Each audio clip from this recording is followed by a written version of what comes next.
Hello. Hi.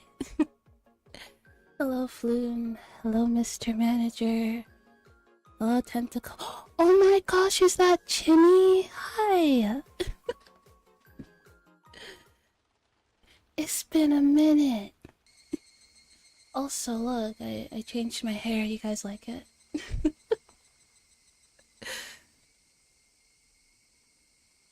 Hello, Chinny. How are you? He's cute. Yeah. I think the colors are nice. Yeah. Thank you. Hi, Hazen. Hi, everyone. How's everyone doing tonight? Where's the game? Let me like pull up the game. There you go. Good. That is good. Still above ground. Nice to hear. Yeah. We are what are we doing? Oh yes, yeah.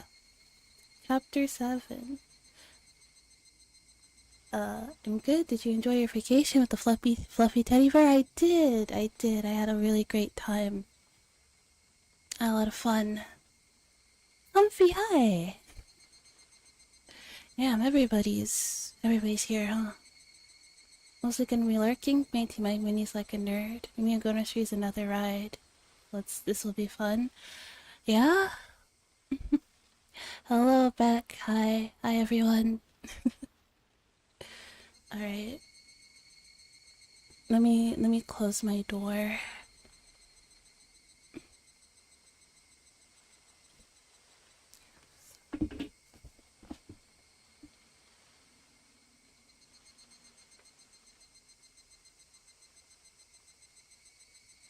Yeah, it's kinda...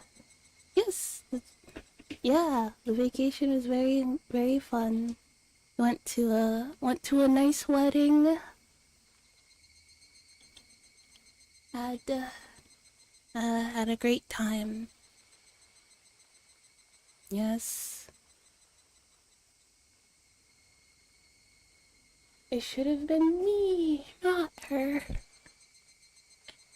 Yeah. Well, apologies. But, sorry, there was a really loud car. Anyway, apologies, but Teddy will not be joining us for this stream. So, you'll have to deal with just me. When is Teddy gonna take chat on a vacation? I don't know, you'll have to ask him.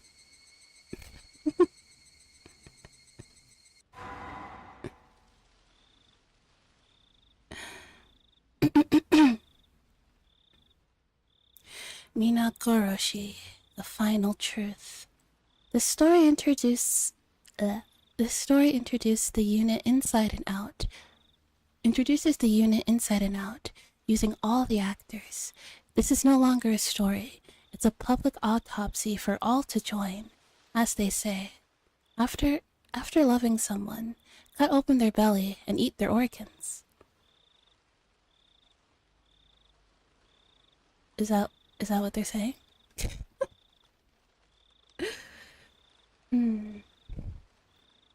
Well, when you love somebody, you want them to be a part of you, right? And what better way for them to be a part of you than if you eat them? Haven't you not read the novel Bones and All? You know, the romance novel about cannibalism? That's pretty much what it is. Eat their hair for sure.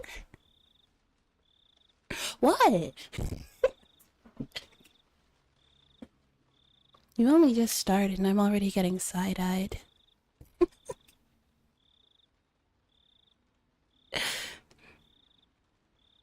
They're only part of you for a limited time. Yeah, I guess so.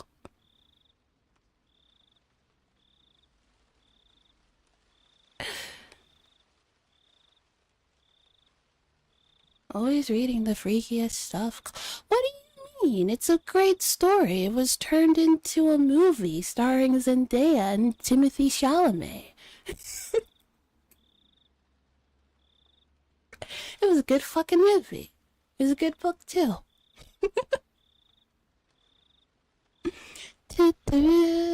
나유시다요.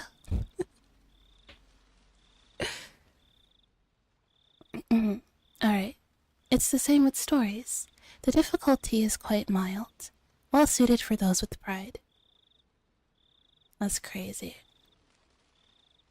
If there's one thing I have, it's good taste.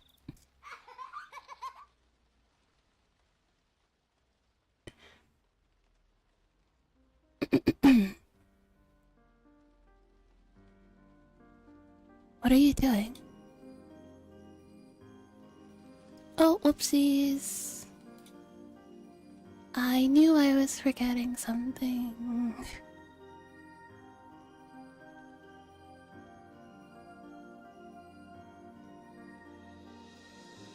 Okay. Yeah, no, we have fish. We have fish. Alright, let me see. Don't brown me. I'm doing my best. Alright, hang on.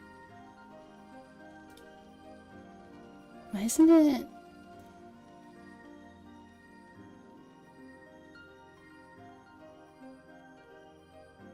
Should work, right?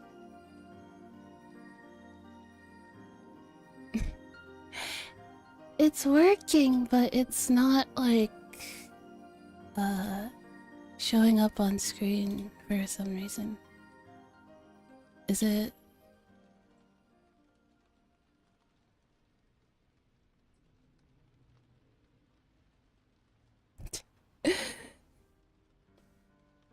Yeah, hang on.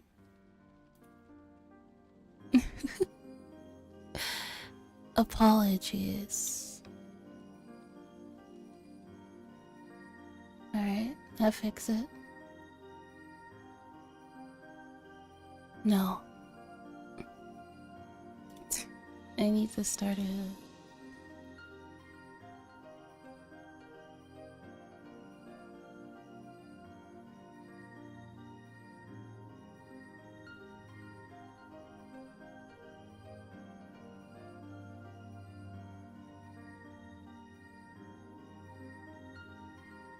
There we go.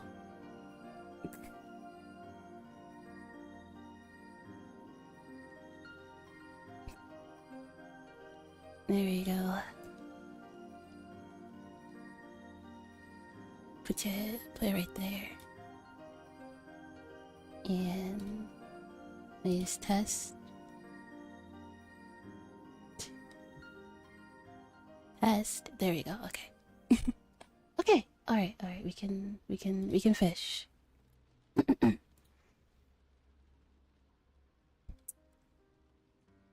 Move it. Put it right there. I don't see you playing by yourself that often. All you could do before was nod to my questions. Since when do you have your own will? I'm glad. I finally have a sister or a brother. Whichever you are. I used to be an existence of nothingness, just like you. But one day, I began to have my own identity, my own thoughts, and eventually my own body. Move the game over here. The grind. The Higurashi grind never stops. So it's not a surprise to see you in possession of your own will. Welcome to this vast, tiny world, my sister. You might be my brother, but let me call you my sister until I know for sure. Hi, Chris, how are you?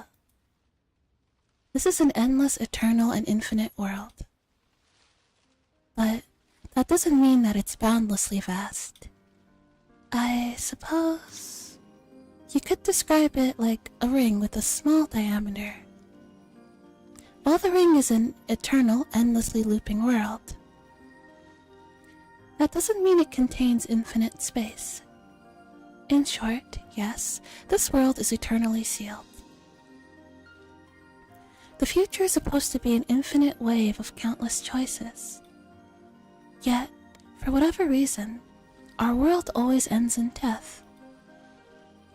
If I were to compare it to something, perhaps a maze of fate would be appropriate. Looping through the same moments forever steadily grows harder and more dejecting, eventually producing something like me. Then, as that draws further on, even one like you is born, and eventually this world may be filled with your sisters too. After that, we'll build a colony inside it, and once we lose interest in this maze, Rika Furude will disappear from this world. Huh?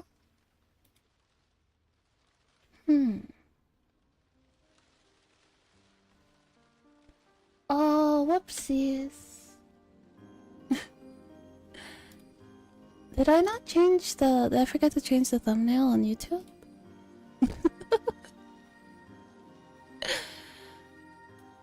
Whoopsies, whoopsies, whoopsies, whoopsies.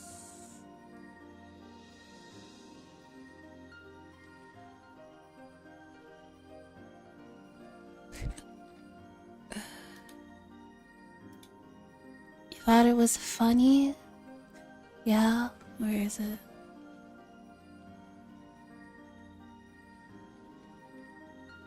Where the fuck is the...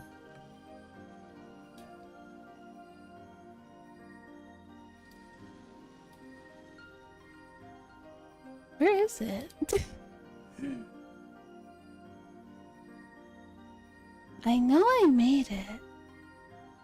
Yeah, there it is.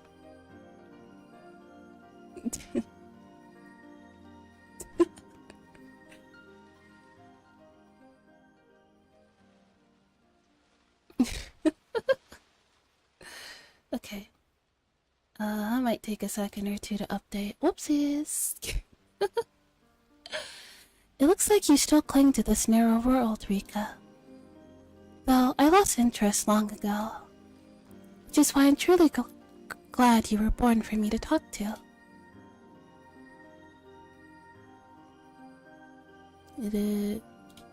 Yes, okay. Okay. So, what are you doing? Are you collecting fragments of memory? There's only 5 or 6 of them right now. It must still be fun for you, though. There used to be more fragments long ago. But one by one they disappeared into the darkness. Curious about what, Chris? Now, these are the only ones that remain clear. Oh, that's not how you're supposed to use it. See? Try and hold it up to the light. All of that is the life of Rika Furude, and its end. This one is... Oh, I remember that one. That's the world when Keiichi was cursed. Those fragments are like books to me, so I titled that one the Onikakushi chapter. Oh? Do you remember what happened in that one? Is this kind of like a recap chapter? Is that what we're doing? Good. That makes things easier.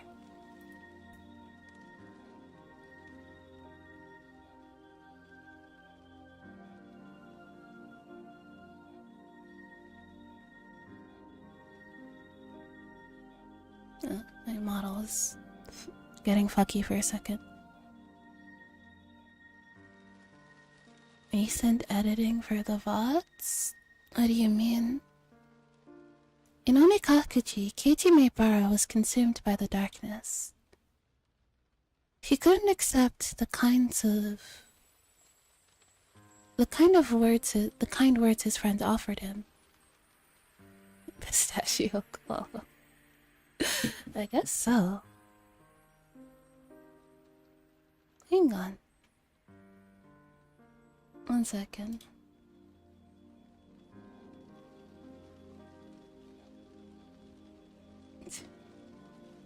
I need to... I'm gonna fix my model real quick.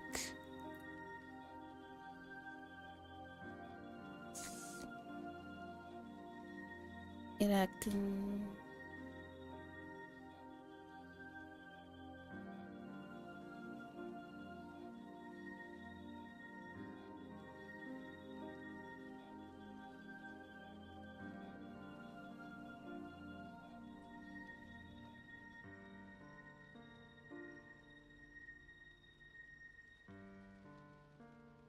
Okay, there we go.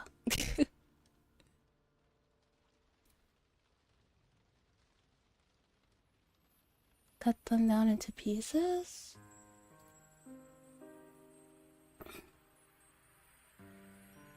I did create a channel for that, but that is quite a bit of work. Editing VODs down and stuff. It's hard to find the time for stuff like that. He couldn't accept the kind words his friends offered him, and eventually beat them to death, not knowing of their kindness. We were all killed after that anyway. That had nothing to do with his story, though.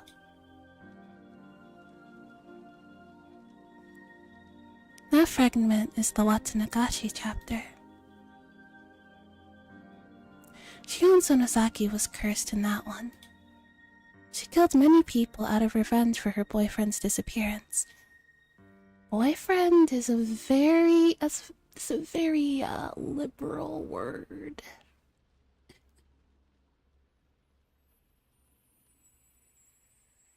That's a very liberal word, just saying. For her boyfriend's disappearance as he went missing in 1982. A lot of work and time, yeah. Rika worked so hard, but she was captured at the end, and she was tortured to death.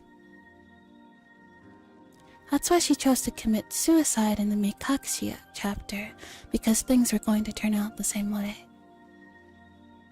That fragment over there is called the Higurashi chapter. Oh, hello! Hi, Glitter, how are you? Boyfriend liberal? How liberal are we talking?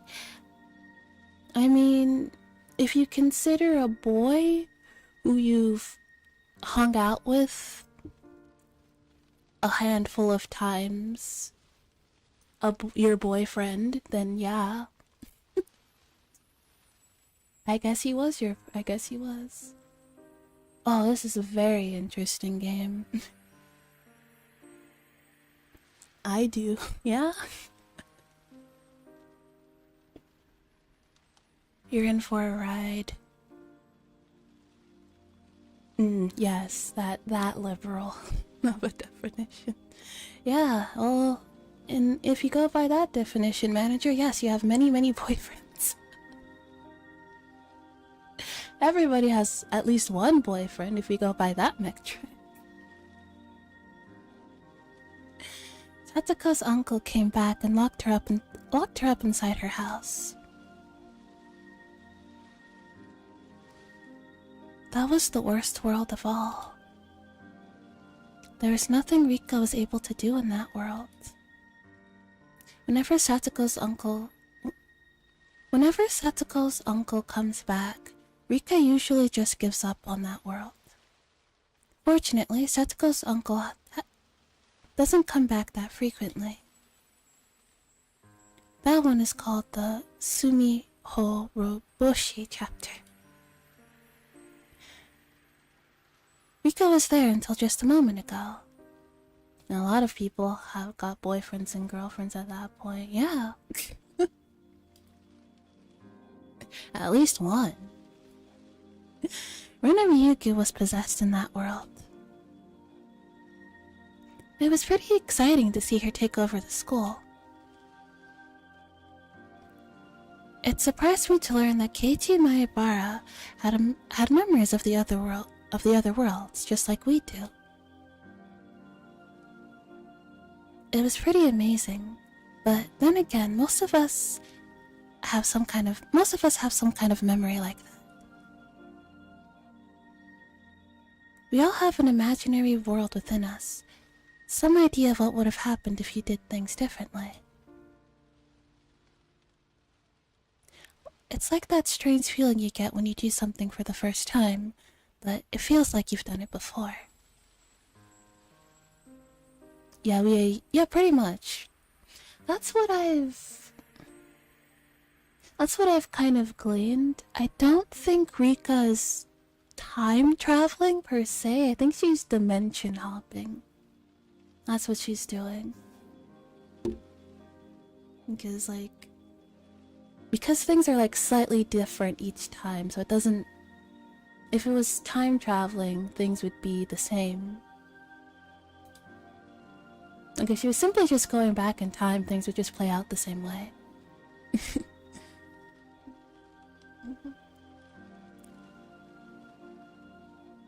She could also timeline hop. That too, yeah. Everyone has a memory of an imaginary world in their mind, but the memory is not always that clear.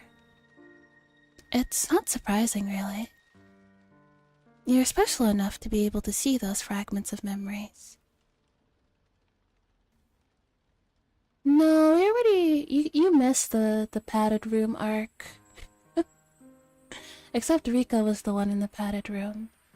Or rather, Rika was the one who should have been in the padded room.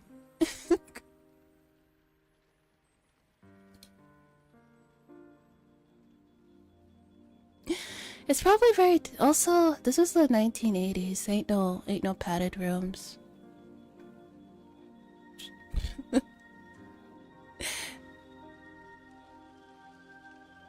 Yeah, it's a very bad case of undiagnosed and unmedicated paranoid schizophrenia. That's pretty much what it was.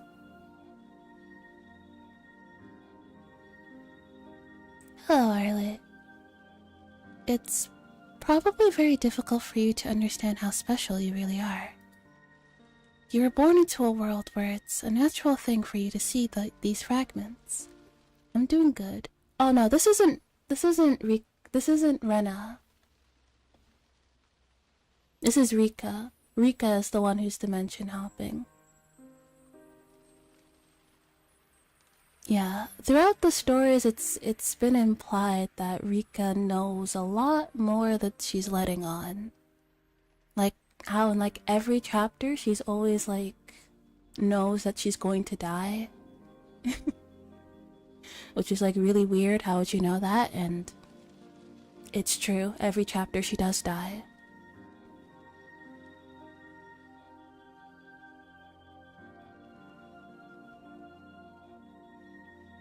I was originally born in the normal world. I didn't know until recently that I could collect these fragments of memory. You grabbed those fragments just because you could, but I didn't know how to do that for a long time. I'm sorry. I'm sure you're not interested in hearing my story. Oh, I was. Huh? What's wrong? What are you curious about? Everything. I've been trying to figure everything out for the past, like, I don't know, how long have we been playing Higurashi? A year? How long has this playthrough lasted? Year and a half? You're curious as to why so many different incidents occur in the same world? It's very interesting, isn't it? Why do you think that's the case? Let's think about it together. Thinking is the first step towards playing a game. The main character among Rika's group of friends is Keiichi Maebara. In Onikakushi, he was possessed by suspicion and killed Rena Ryugu and Mion Sonozaki. If that was an inevitable event, he would be killing them in every world. That's what I've been saying. But that doesn't happen in every chapter.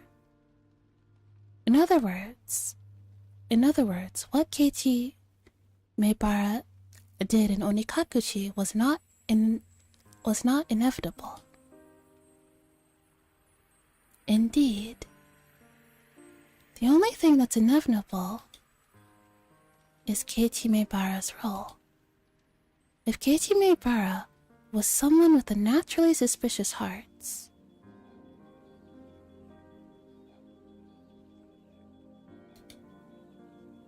year and a half or quarter, I don't know, mentally ill murders timelines, motherfuckers in Japanese town. And I mean, like, how long I've been playing streaming Higurashi as a whole. I think a year, over a year, yeah. If Keiichi Maebara was someone with a naturally suspicious heart, he would take the same actions in every world. But that didn't happen. It's true that Keiichi Maebara is both passionate and easily convinced of anything.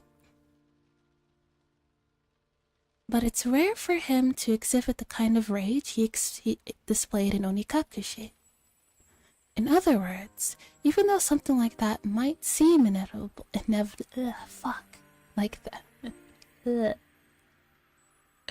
might seem inevitable in one world, that may not be the case if you compared it to a different one. Too many syllables. Too many vowels. Yes, he's the protagonist in the first game, yeah. If something really is inevitable, it will happen for sure in every life. That's what true inevitability is like. It's very important that you know that. If you compare to different worlds, what's common among all of them is the truth. Understand? What's common among all of them? That seems like a hint. It seems like a hint. It seems like they're telling us, like, there's something that's been common in all of the chapters so far. No, it's not him. He's not the one who's timeline hopping. There's only one person who's timeline hopping. That's Rika.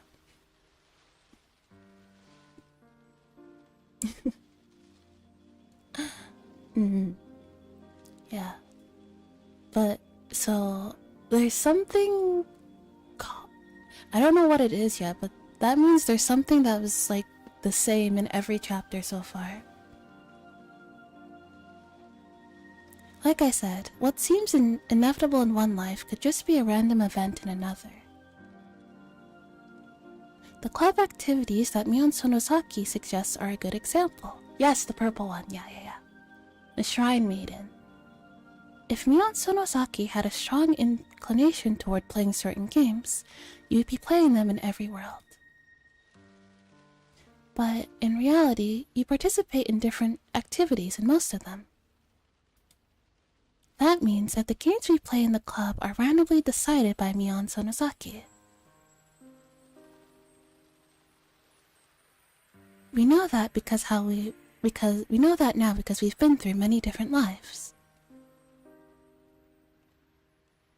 Those who only live in one world can't see if the event in question is inevitable or random.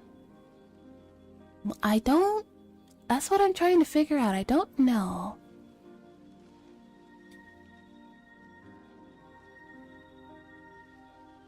Those who only live once can't predict what's going on in Mion Sonozaki's mind, but we can. Although the activities are random, Mion Sonozaki calls us together for club meeting almost every day in every life. We can see that Mion Sonozaki holds a strong will towards having the club meeting. Okay. Mion Sonozaki always wants to play with the other club members, because she doesn't know what to play. See? We can read Mion Sonosaki's mind just by simply examining these fragments. Yeah, that's the girl. With this one, we can see a part of who Mion Sonosaki really is. You know. Let me talk a bit more about Keiichi Maebara. For those who only live once, the world of the Onikakuji chapter is nothing but a story where Keiichi suffered mysterious hallucinations and beat his friends to death. For them, there's nothing beyond that fact. However, we can compare the different fragments and find out something they could never see. As a result, we know that the murder of his friends was not inevitable. I told you that just earlier. In fact, while there were about 5 or 6 pieces in front of you, he only kills his friends in one of them. That means we can roughly conclude that the possibility of Keiichi Maebara triggers the tragedy is less than 20% and is almost a fluke. This means that amongst the countless worlds, Keiichi Maebara causing the tragedy is an unimportant factor. Now, can you find the common thread to be drawn from here? My, you found it already? No wonder you were born in this world. You're quick to learn the knack for playing with building blocks. I didn't figure that out for a while. I was born in the normal world, so I could only see things from a single world's perspective. I was too obsessed with the fact that Keiichi Maebara caused the tragedy, so I had trouble finding it. Right, that's exactly right. You see it? The Onikakuji, Watsunagashi, Meikakushi, Sumihoroboshi chapters all have something in common. The Watsunagashi Festival? Yeah, okay, that. Someone in the group becomes violent because of dark and paranoid thoughts. Yes. In each world, either Keiichi Maebara, Shion Sonosaki, or Rena Ryugu become violent as their delusions grow stronger. Keiichi Maebara, Shion Sonosaki, and Rena Ryugu are all my close friends, but they were all born and raised differently. The only common factor is that they all live in Hinamizawa. Oh, I'm pretty sure we all know by now that Hinamizawa is cursed. I just said it not too long ago, though. When we peer through these fragments of multiple worlds, the constant phenomenon became our facts, and the chance phenomenon hold little meaning. In other words, the unrelated individual culprits are not all that important. To go further, the violence of their crimes also bears no meaning. Kinda close this. Thank you for the head pat. Well, Chris called me Pistachio Coelho.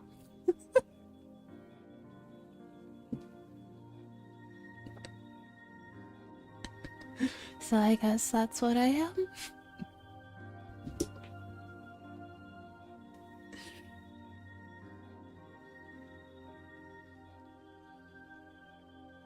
Keiichi Maebara beat his friends to death. Shion Sonosaki killed the central people of the 3 families. And Rena Ryugu took over the school. They're all different. There's nothing in common here. In fact, the very, very important truth is that while the culprit and crimes are decided at random, their process of going paranoid until they resort to violence is almost always constant. Low-key my favorite underrated flavor. It's pretty good actually. Like pistachio ice cream. I fuck with it. Oh my god. Wait a second. Wait a damn minute. Okay. Let me cook. So, in every single, what's it called? Timeline? They all become paranoid and then they do something, violent. What is one constant in every single chapter? It's Mio, it's the nurse. In every chapter, she's always telling everybody creepy shit about Hinamizawa, and that plants the seed, and then things go spiral from there. Yeah. It's Mio. Oh my god, it's Mio. Mio is the common denominator, I think.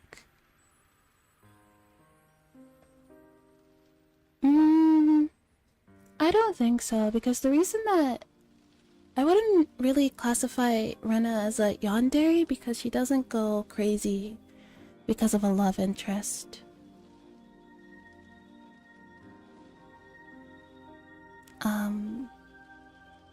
In fact, the very, very important truth is that while the culprit and crimes are decided at random, their process of growing paranoid until they resort to violence is always constant. It's Mio! The suspect changes every time, but the process does not. After comparing the different worlds, this is the truth that I found. This is one truth that is common to all the worlds of Hinamizawa.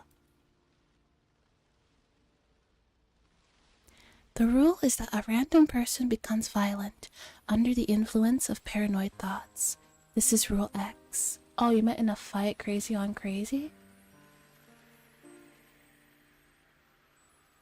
Yanderes have pretty much always been a con. No, Mirai Nikki came out in like 2008 or something? I don't know. But the concept of yanderes has always been a thing. Especially in visual novels.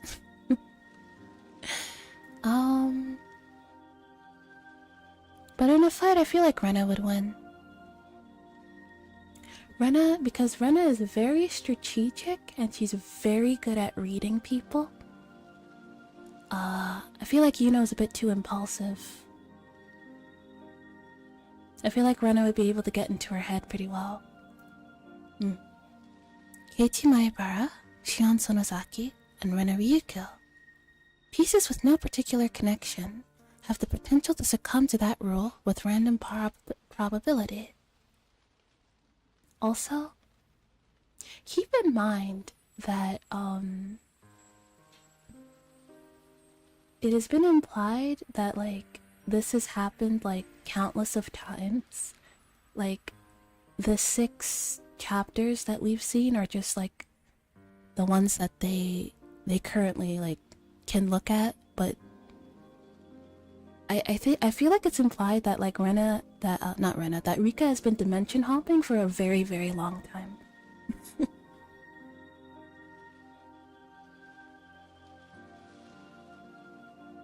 Perhaps there's some rule to that too. Is it because these 3 are all close in age? Or is it because they all live in Hinamizawa? Infinite multiverse, yeah? Well, we're not detectives or police officers. This is not something that a small girl like us, Rika Furude, can easily figure out. Are there 2 Rikas? Or is she just like thinking out loud? Although, honestly, if I like dimension hopped as much as she did and I saw like terrible things happen to my friends and to me over and over again, I'd probably go a bit crazy. So, maybe she's just talking to herself. At least we know now that there's a mysterious rule in the world of Hinamizawa. People who only live in one world have no way of knowing that. I'm proud of myself for figuring that out. I guess for you it's not particularly surprising, though. Huh? What did you say? That's right. If something is common among all worlds, that means it's fated to happen. Some events quickly come to mind, don't they? Yes, they always die. And Mio always, in every single world, she's always telling people creepy shit about Hinamizawa, and then something bad happens. She's the catalyst. Right. Jiro Tomitake and Mio Takano are always killed in those worlds. On top of that, they are murdered in exactly the same way in every world. This is Higurashi.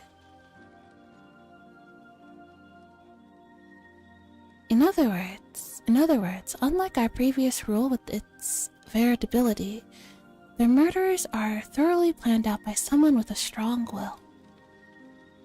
So that does not fit with the mysterious vague Rule X that leads a random individual to violence. After all, they are always murdered, regardless of who falls to Rule X.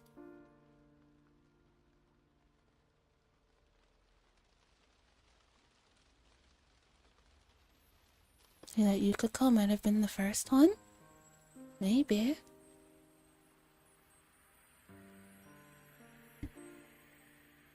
Yeah, thank you. At least paved the way for it, yeah. Therefore, there's another rule to those worlds. A rule that says Jiro Tomitake... Oh, thank you for that, Pat. That Jiro Tomitake and Mio Takano will get killed on the night of Watanagashi. Let's call it Rule Y. Don't you see how funny this is?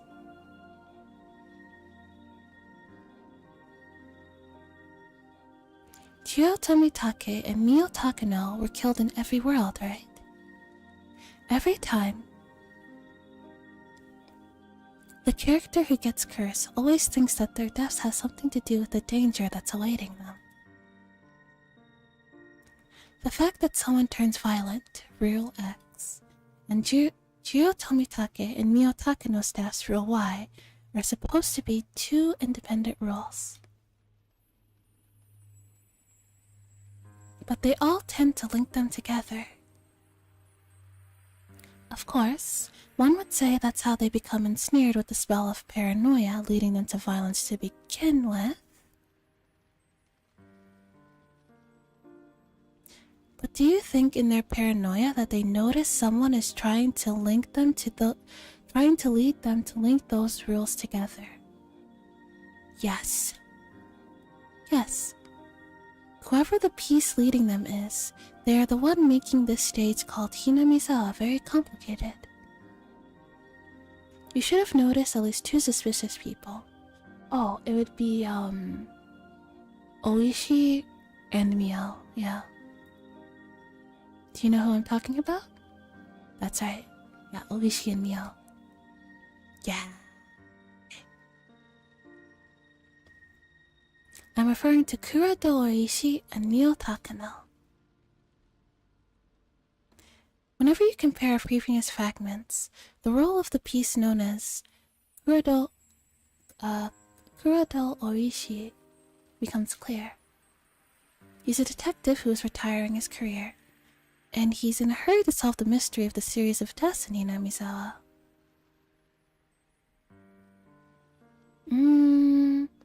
It seems like it, Chris, because it's always when these two show up that things start going downhill. After he retires, Oishi the goat, yeah. After he retires, he'll have to move away from the village. That's why he's desperate to solve this case before he has to leave Hinamizawa. Why is he so obsessed with the serial murders in Hinamizawa? because his friend was killed. His friend was the first victim of the murders. That's right. It's because of the first murder involving the manager of the construction site. The victim was Oishi's close friend. You'll see that if you look at the Hinatsubushi chapter. Oishi was there when the dam conflict was at its peak. He saw how the Sonozaki family took control of the Onigafuji Guardians, and he believed that the Sonozaki family was pulling the strings behind the whole incident. That's why he always suspected that the Sonozaki family... Voice is relaxing. I'm glad. I'm doing my best. The Sonozaki family was behind the scenes of mysterious deaths, regardless of the evidence or lack thereof. Someone who's only seen a little of this game, this makes perfect sense. I mean, it does. It's all clicking together. His personal biased belief combined with his credibility as a police detective affected the pitiable victims of persecution complexes in each world. As a result, the pitiful victims of Rule X came to accept the Sonozaki family as the identity of the unknown force their paranoia seeks.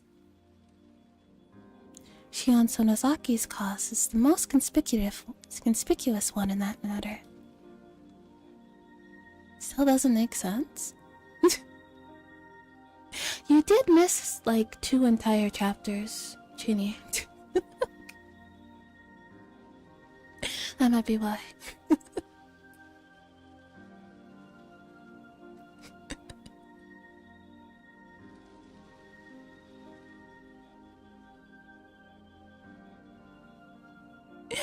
So yes, if this piece, Oishi didn't intervene, then perhaps the victims of Rule X wouldn't have resorted to such violence. I mean, don't you guys think it's very suspicious that...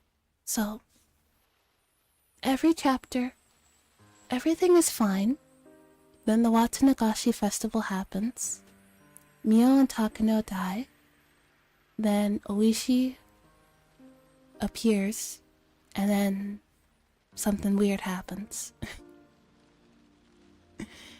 That's kinda suspicious.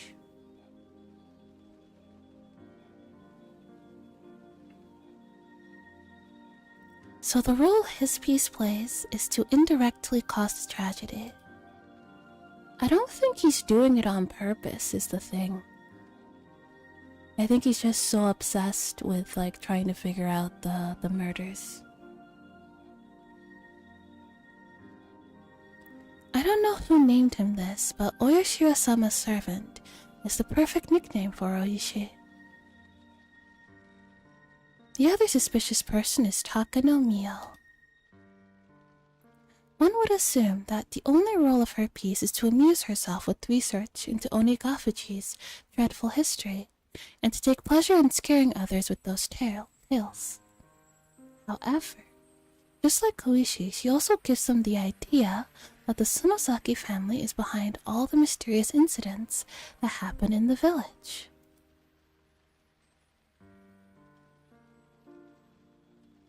She interfered the most with Rena Ryugu. For Mio Takano, Rena Ryugu was the perfect prey, grasping at straws to try and identify the force he suspected. Thanks for the head pat.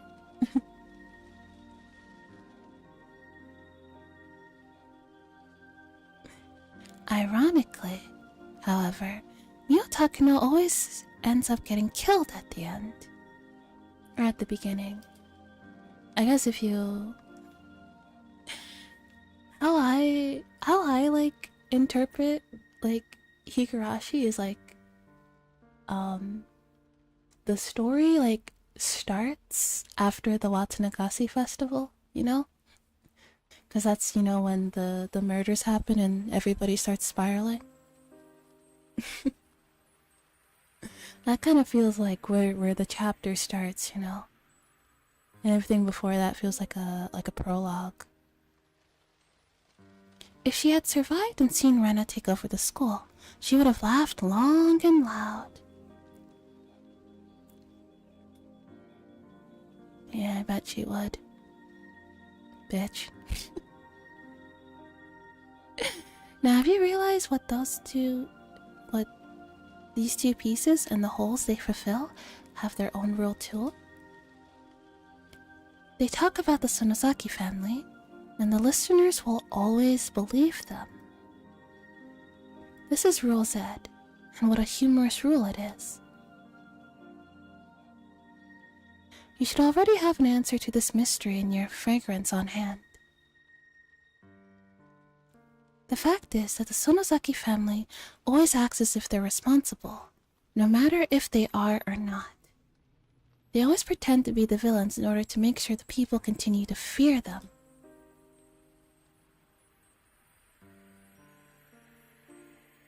As a result, the villagers that believe that the Sonozaki family has been pulling the strings ever since the dam conflict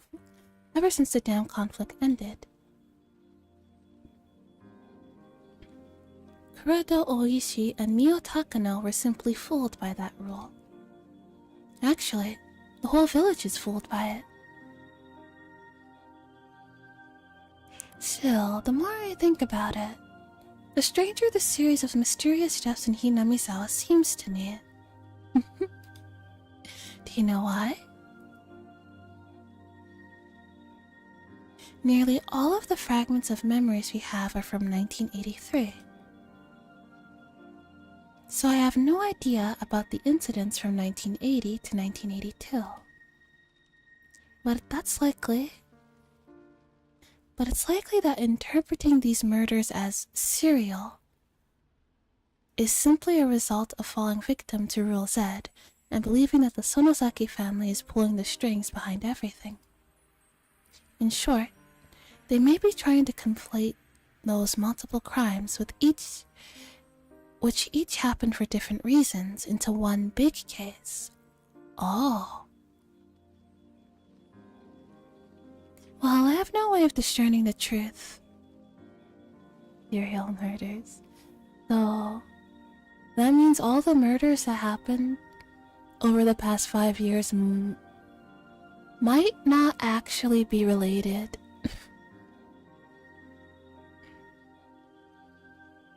I have no way of discerning the truth from the fragments here. Serial murders? Honey Nut Cheerios or Lucky Charms?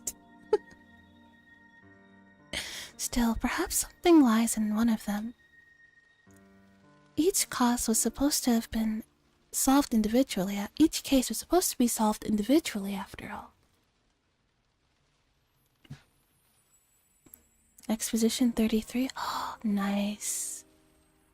I've seen Teddy play a little bit of that game, and it's great. We don't know if that theory is sound or irrational.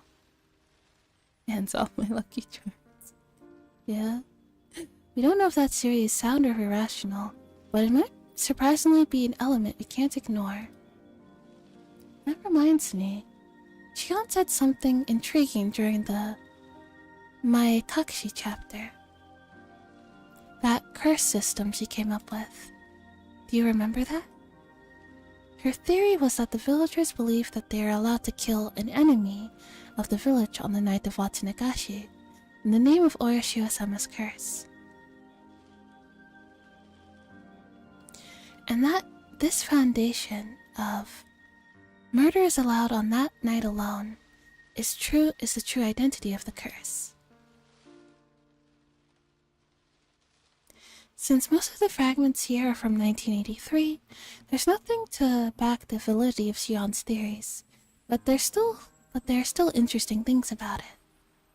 In other words, her theory is that the suspect is not the one committing the crime. It's the environment that's causing the murder.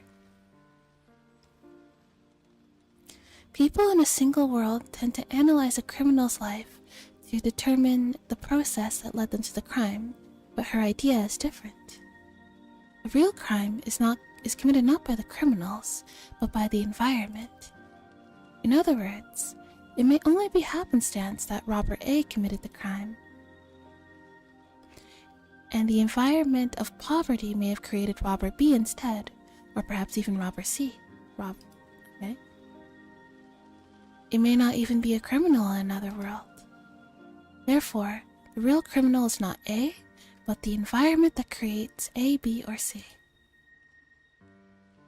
And while people in a single world may be able to reach such an idea, the widespread desire to place blame commonly causes A to be lynched by society, while the environment that gave rise to A goes ignored. Did I confuse you? I'm sorry. Perhaps that example was actually harder to understand for you. It's easy for me to see it like that because I'm from the normal world. Let me make it simple for you. The culprit behind the tragedy in many worlds isn't individuals like Keiichi Maebara or Sion Sonozaki, but the environment. So, Rule X is the true culprit at fault. You're getting good marks if you can grasp that, even if we don't know the identity of Rule X. And if you can grasp these 3 rules governing this stage called Hinamizawa, rules X, Y, and Z, then you're earning very good marks. As long as you understand those rules, and even if this is your first experienced world, you should easily find the truth without distraction. See? Isn't it fun? Merely 3 simple rules interacting with this stage, creating a kaleidoscope of different worlds. This is probably a very unusual case. In other locations, you shouldn't be able to see such extreme variation even after looping through several worlds. It keeps me entertained just knowing that just staying here and watching these worlds revolve. Anyway, there's one more fact we can understand from these fragments of worlds. This is the biggest problem we Rika Furudes are facing. The fact that Rika Furude always dies each time.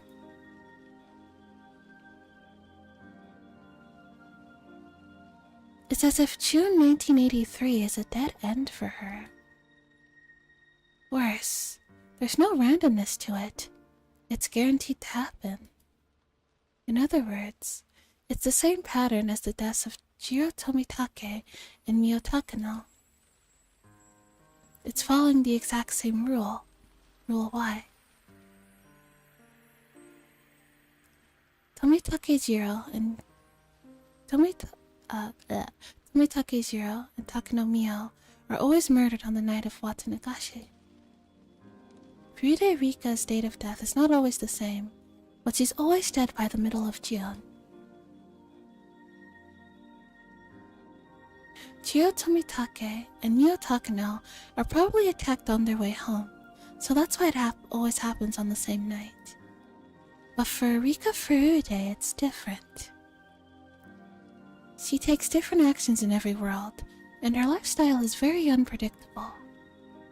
For that reason, the day of her death is not always the same. However, she always dies in June. Because a similar powerful conviction vows to kill her too. So we can assume that the same rule why killing them. So can we assume that the same rule why killing them is also behind her death? Is the same person killing all 3 of them? I don't know if it's the same person, but it's highly likely that the same rule is at work. Is it the same person? Or the same organization? Is it the same views? The same goals? Rika's most important goal is to escape her deadly fate. But that doesn't mean she just wants to leave the village and survive. She wants to live happily in the village. All of her friends must also be happy too. That's Rika's happy future. The ideal future she hopes for. It's tragic that we can't realize such a simple desire no matter how many times we repeat this. Though, it's a tragedy we're unable to perceive, because we're beings capable of comparing the fragments in different worlds. By the way, I have some interesting information. While Rika is almost always killed by Rule Y, have you noticed that she's killed by Rule X in some worlds? Right. It happened in the Watanagashi and Mayakashi chapters. Rika Furude committed suicide, but you can say she was more or less killed by the Rule X via Shion Sonosaki in those worlds. In other words, this is a blunder for Rule Y. Rule Y is trying to kill Rika with a strong desire to achieve some aim. But she was killed before that, and that resulted as a result of the unrelated Rule X. That might have caused them to show some disturbance.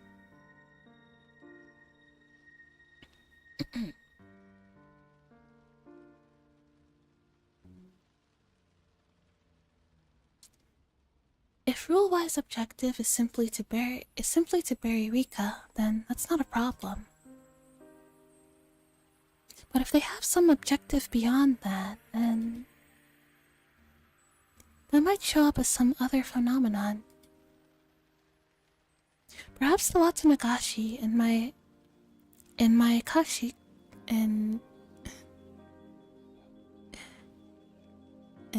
Mayakashi chapters have something in common. Something that doesn't happen in the other worlds. Unfortunately, we're Rika Furude, so we don't know what happens after Rika is dead.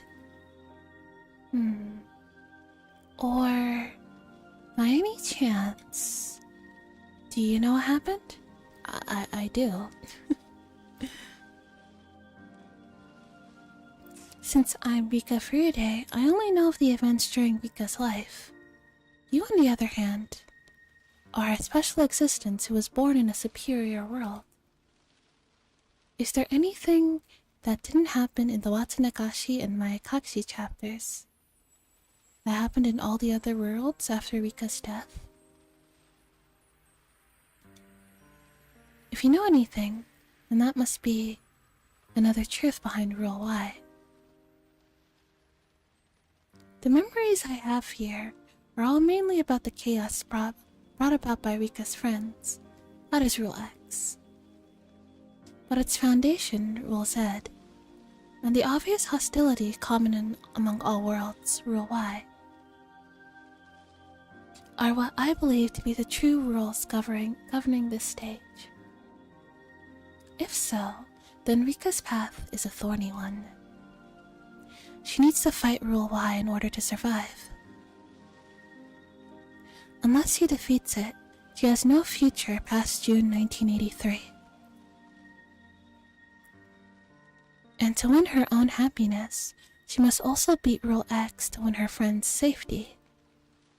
So long as that's undefeated, one of Rika's precious friends may be led to tragedy. If that happens, then even should Rika survive, she won't have the happy future she hopes for. She may also have to defeat Rule Z, just as Shion Sonosaki faced it in Mayakashi.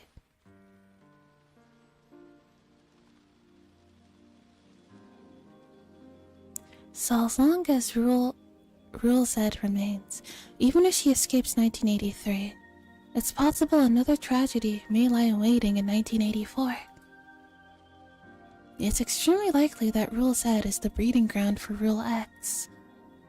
Hinamizawa's fundamental belief that the Sonosaki family is behind everything, and a custom that anything can be misconstrued as a curse, may indirectly be the root of all evil here. People are not surprised to see somebody die on the night of Watanagashi. That type of thinking is keeping the curse alive in Hinamizawa, where it causes even more tragedy. That's Rule Z enforcing itself. Rules X, Y, and Z. There are 3 rules that haunt Rika in the eternal June of 1983. They're all tough obstacles. We didn't even figure out these common rules until recently. Are you aware of them? If you were, I'll give you straight A's. I've tried so hard in the past to break these rules, but I was never successful. However, a miracle happened in the Minagoroshi chapter. Keiichi Maebara was able to recognize a small fragment from another world by chance, and he beat Rule X. In the end, Rika was still killed by that night by Rule Y, though. But still, 1 rule was defeated. That was a huge leap forward.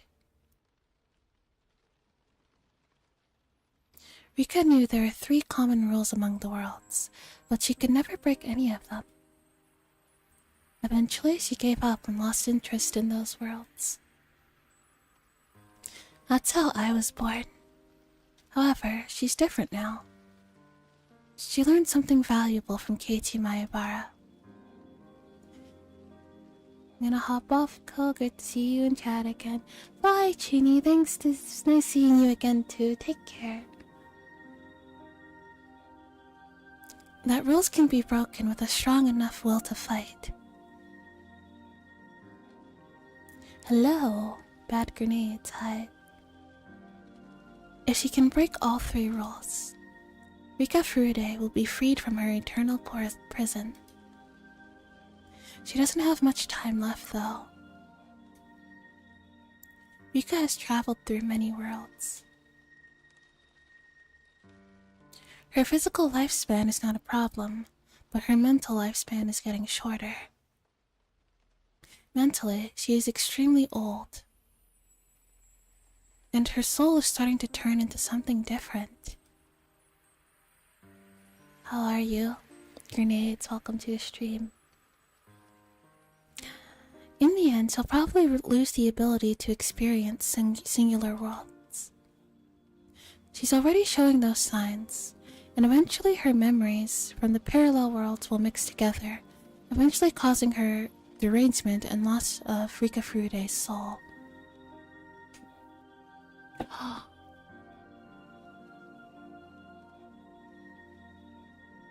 Yeah?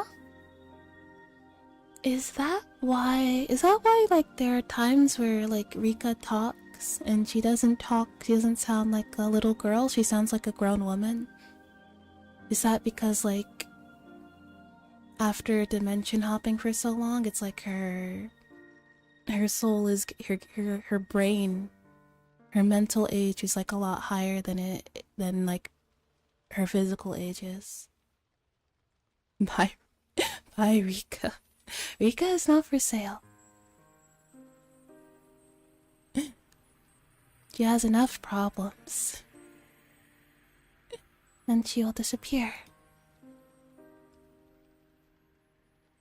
That means you and I are going to be left in this dark world.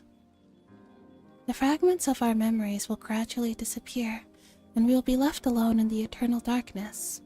Eventually, we will die. Rika Furude is aware of that. She knows that her mental lifespan is getting shorter and shorter. Hanyu is also losing her powers. Who the fuck is Hanyu?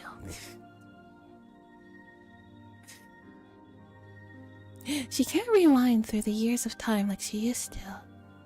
Like, we've heard that name, like, mentioned a couple times. Like, way back when she was fighting with Shion, and Shion sprayed her with the pepper spray, like she called for Hanyu. Don't know who that is. Her power has decreased so much that she can barely rewind 1 month of time. Actually, she can only rewind a few weeks. In the next world, She should only have about 2 weeks of time. Rika Furude is going to try and break all 3 rules in just those 2 weeks.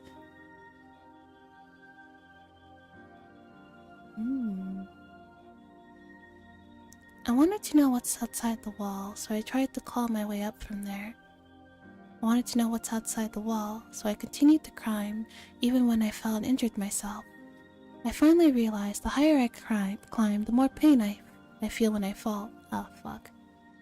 I never finished that.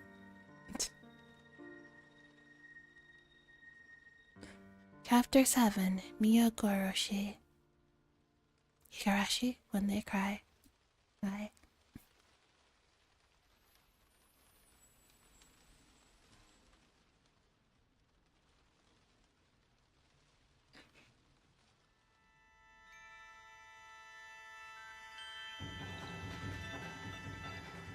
I'll lower that just a tad.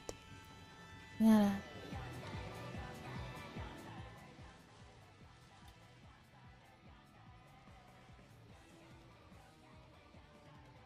Let's go.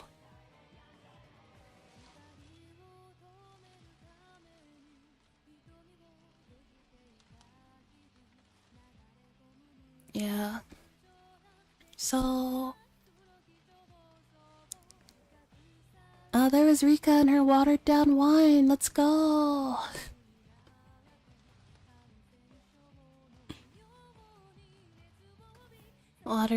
Numbing the pain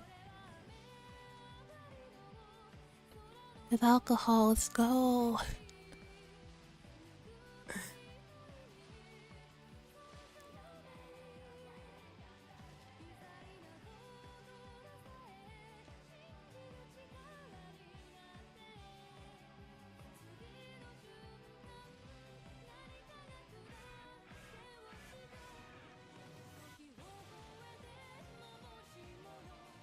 Damn.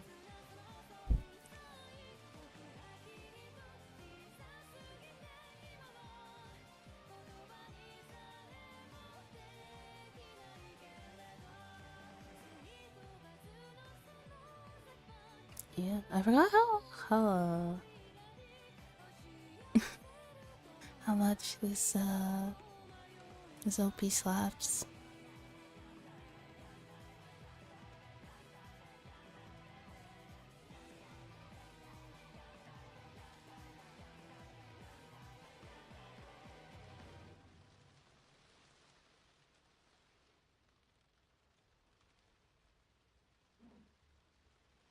I felt no gravity in the darkness and lost all my senses as a result.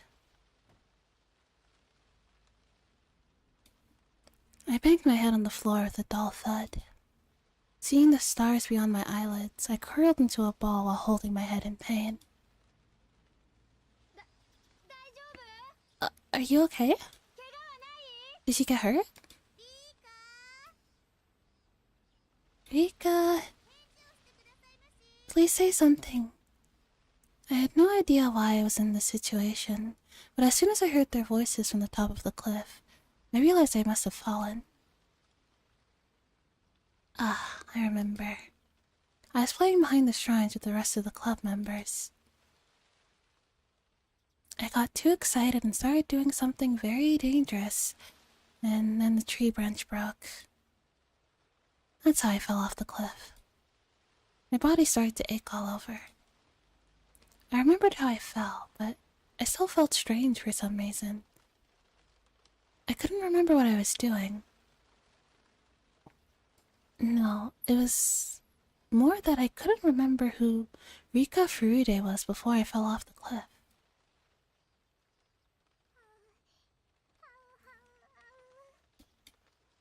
I heard Hanyu's panicked voice. I looked behind me and saw Hanyu's face standing there with a scared look on her face. Hanyu? Ouch. What just happened?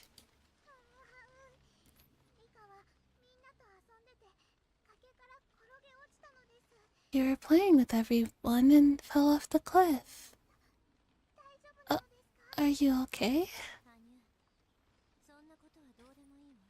I don't care about that, Hanyu.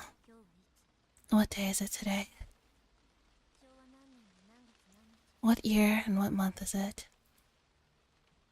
I always ask this question first when something like this happens.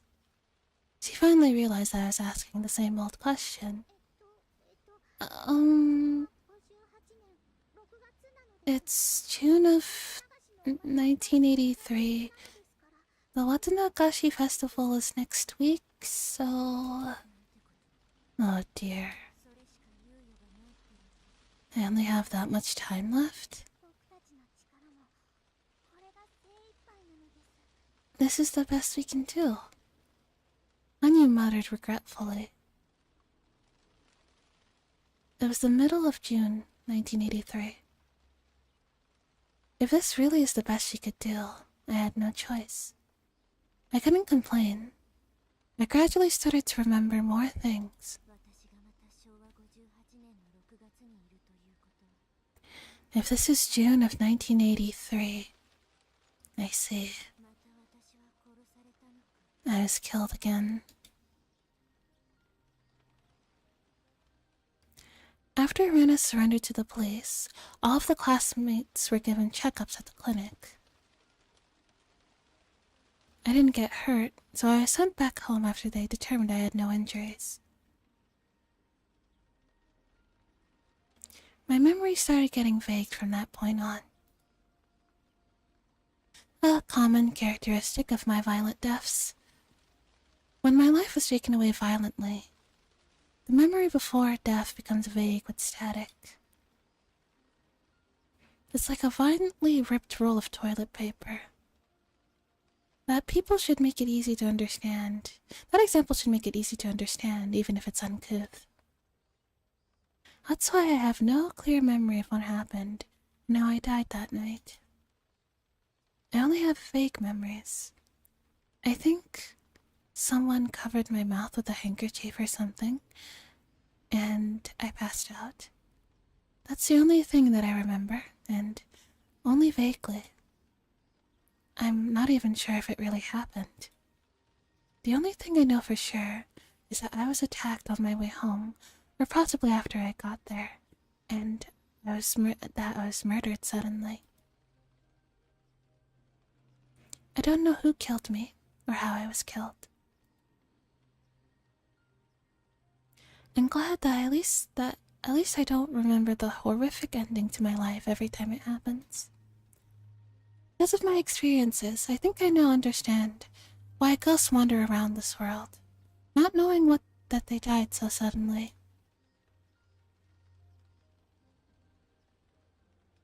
If it's deaths from a long-lasting illness, people tend to remember that they were sick.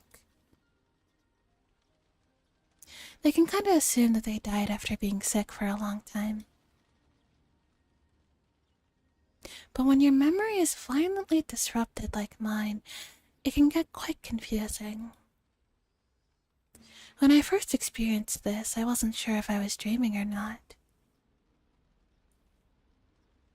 I even thought that I hit my head and lost my memory. I needed to organize things before I got too confused. My name is Rika Furude. People look at me in a special way, but that's not a big deal for me. All I want is a happy life where I can play around with my best friends. I can't remember how long I've been living just for the sake of obtaining that simple happiness. This panicked girl here is named Hanyu. I'm the only one who can see her. Perhaps she only exists inside my head? Wouldn't it be the first time? At any rate, Hanyu's invisible and can generally only interact with me. It'll be a long story if I try to explain Hanyu's existence, so I won't be getting into that right now. I mean, Hanyu is wearing, like, Shrine Maiden's clothes, so maybe she was, like, a past Shrine Maiden of of Oyashiro-sama's shrine many years ago. That would explain why she has that. That would explain why Rika could see her, as she is also a shrine maiden. Besides, I don't even know how I should talk about her. She's been there since I was born, and her existence is a natural thing for me. Okay, that confirms my theory that it's because Rika is a shrine maiden that she can see her. I saw everyone running up the gravel road toward me.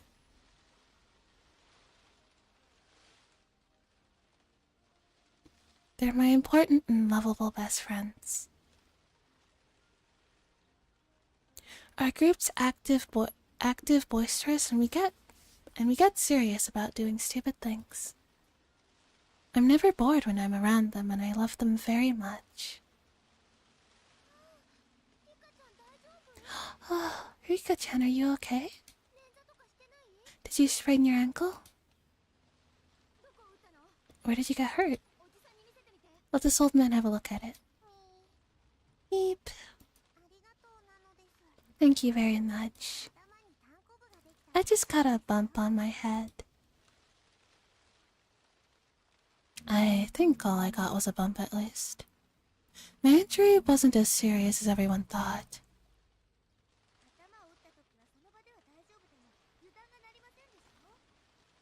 When you hit your head, you still need to be cautious, even if you're fine for the moment. That's true. You should get the coach to check you out, just in case. That is a good idea.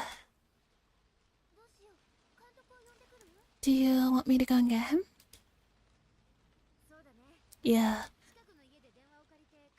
We'll go ask somebody to use a phone and call him here. You don't need to do that. I'm totally fine. Mipa. Absolutely not, Rika. You must be cautious. Satsuko warned me with a stern voice. It really wasn't a big deal, but I decided to nod since Satsuko was trying to be generous. She wasn't trying to boss me around or anything. She's only saying that because of how much she cares. I've seen it before in the many different lives that I've been through.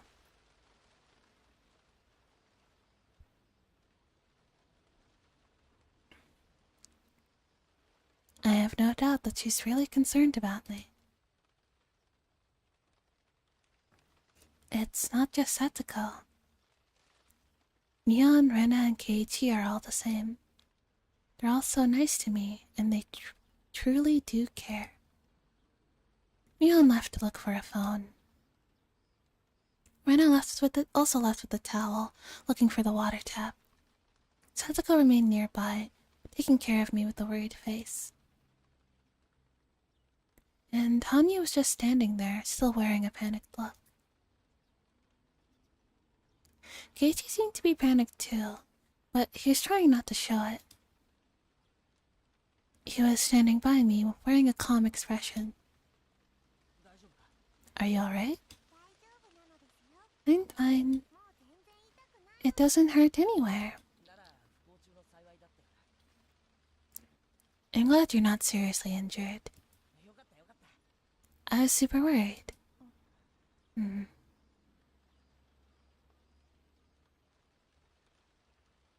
I wouldn't feel anything special about his words if this was just a little while ago.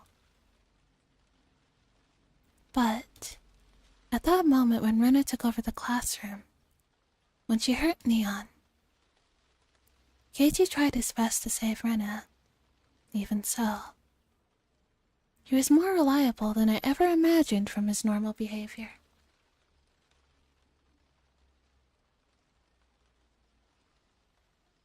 He's usually an insensitive guy who hurts other people's feelings without noticing, but that's not his true self.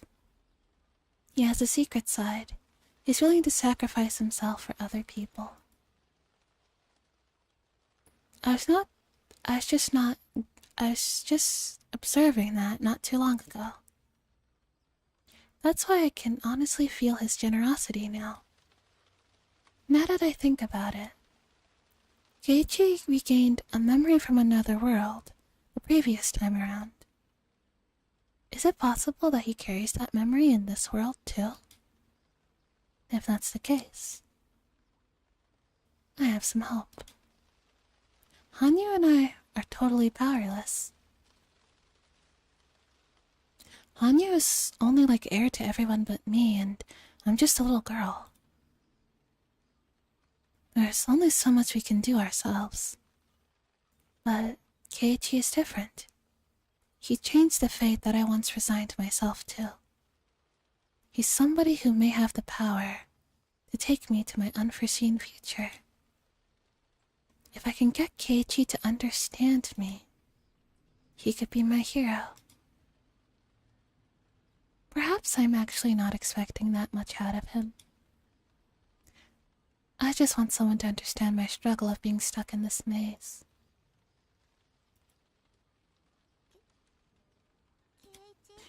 Keiichi. I spoke to him slowly. It had been a while since I felt so nervous. I hadn't felt this way since I started my endless life in 1983. As a witch, I would normally know what his response would be before even talking to me.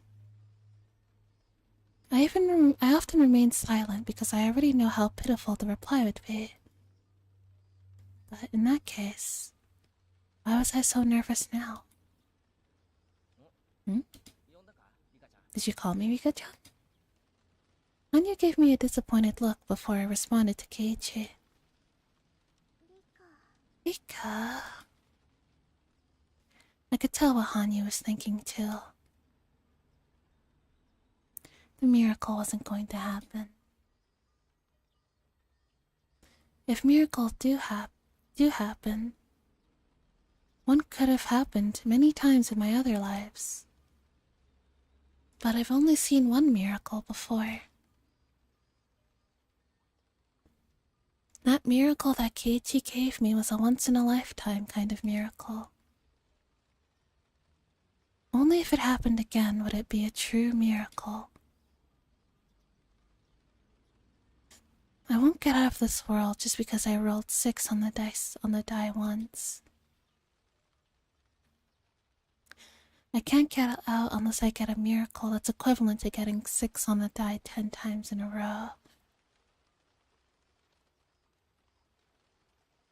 And so, I rolled 10 dice, all wishing that they'd all turn out to be 6. Keiichi. What is it? Are you hurt anywhere? He looked at me worriedly after I called his name twice. Keiichi. Do you remember? I knew how sudden my question was. As I thought he would, he looked at me with a confused face. Huh? What are you talking about? I looked inside his eyes to see his true feelings. He should remember. He should know. Even though he doesn't have the memory, Keiichi experienced it.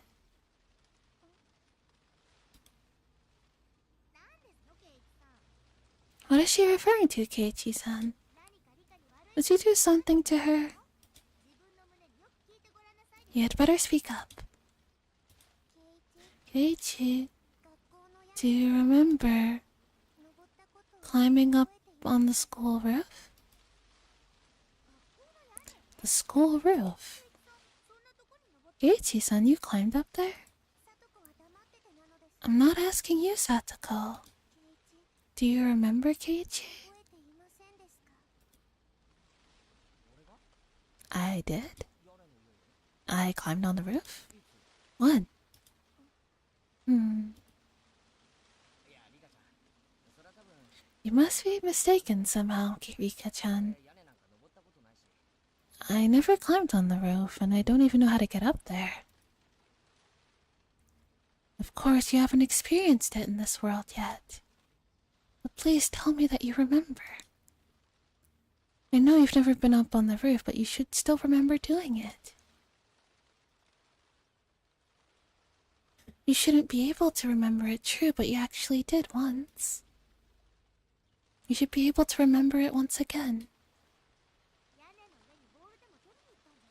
Perhaps you went up there to get a ball or something? Never. Have you been up there, Sadako? Unthinkable. I would get in such terrible trouble if I did something like that. But I bet it'd feel really good to take a nap up there.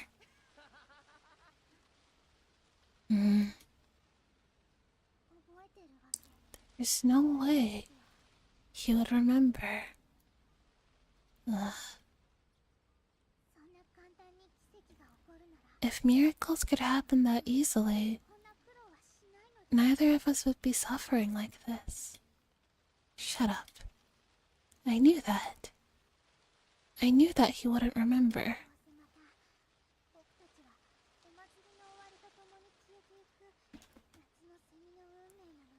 Our fate is already set in stone. We're like a pitiful cicada that dies after the summer festival. Shut up.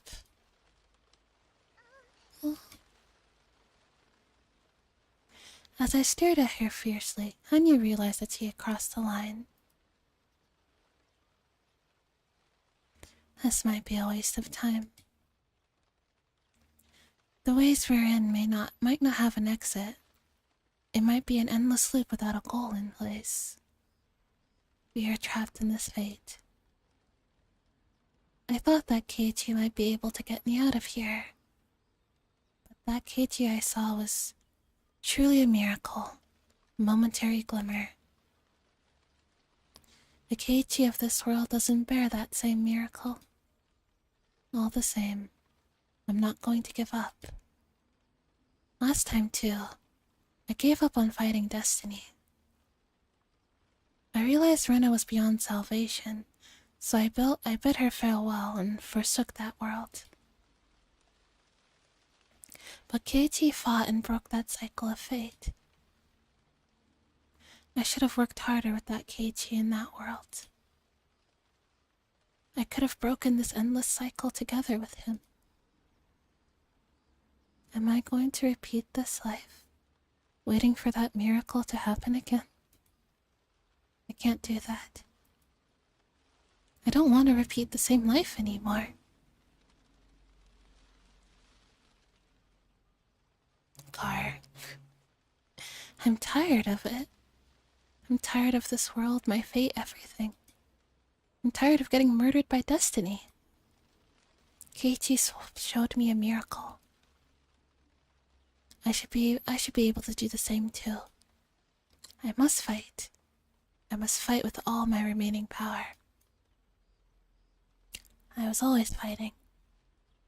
I was fighting when I had more power. But I never made it. How can I expect to win this time? Still, I must fight. Keiichi taught me that fate can be shattered. I'm going to fight one more time.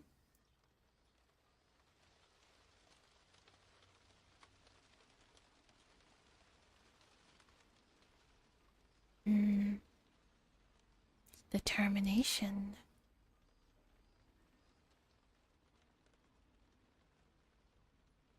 To my grandmother.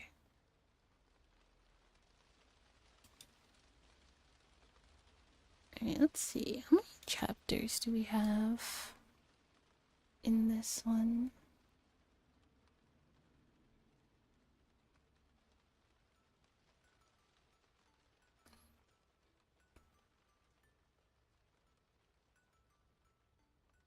$11. Alright. 1% done. Let's go.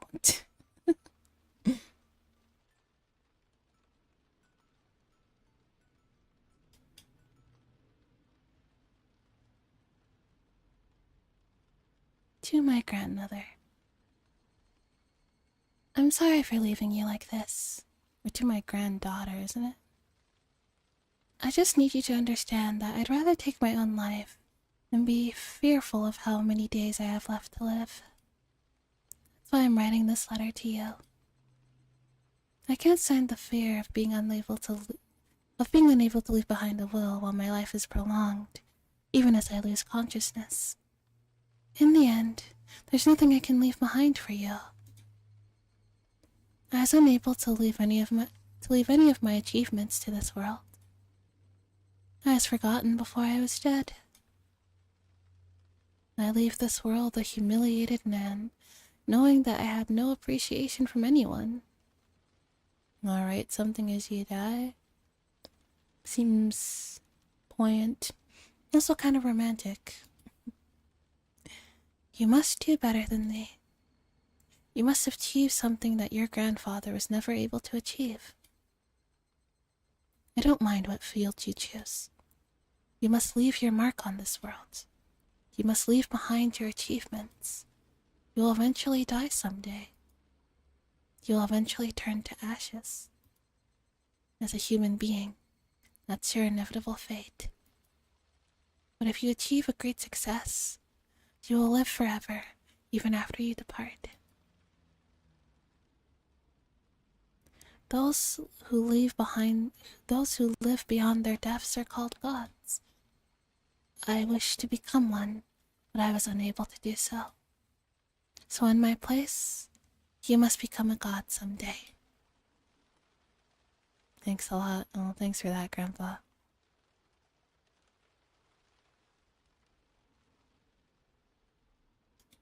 Game crashed. The game crashed. Oh no.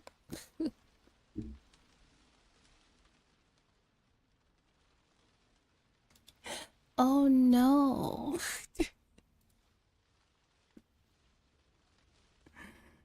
Hang on.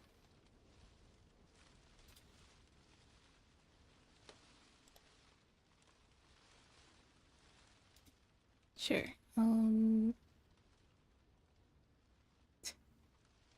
Alright, let's just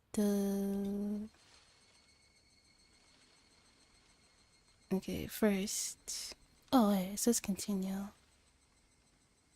Will it let me?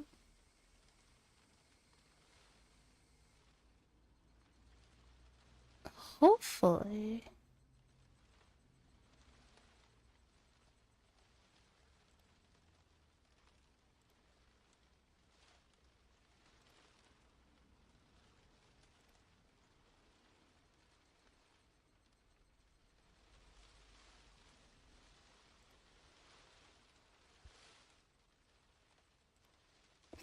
No, okay. Hang on. Okay. We'll just... Well, it's gonna take a... Okay, here's what we're gonna do. Hello, Fishbone. Alright, we already... Alright, I'll just...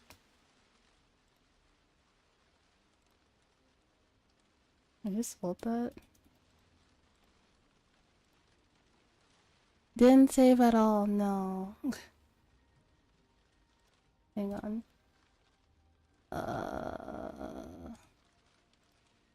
Where is it?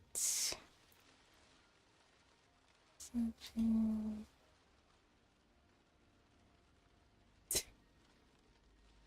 Oh, it's fantastic. It's the same. I just changed my hair.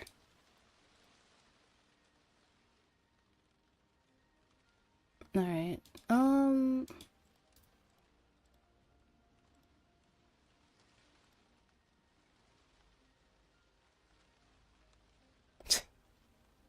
Alright, I'll figure something out. I'm gonna take a water break and I'll figure something out, okay? Fuck.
Okay, I'm back. Alright, I basically just turned on skip until we finish the chapter, until the end of the chapter, basically. Need a dancing rabbit emote? We do. Hair does look good, does it? Yeah, does the darker hair suit me? Yeah? Shoot me better? Okay.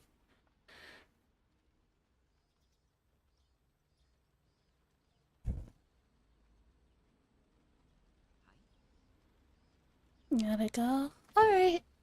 Take care, Riley. Yes, it's Coelho. Pistachio Coelho.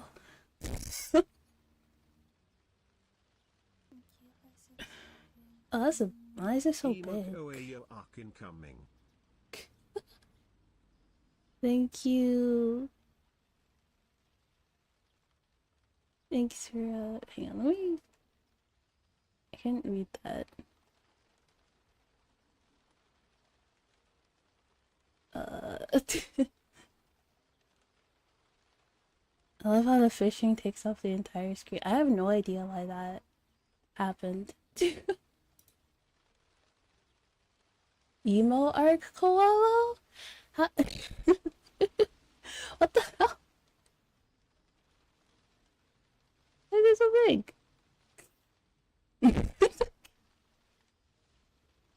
Needs to be bigger. But yes, thank you. Thank you for subscribing, Vampus. Emo arc?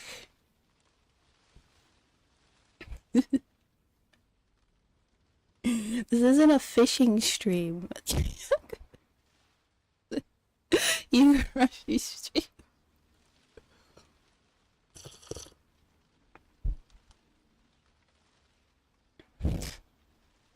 That is a much more reasonable size.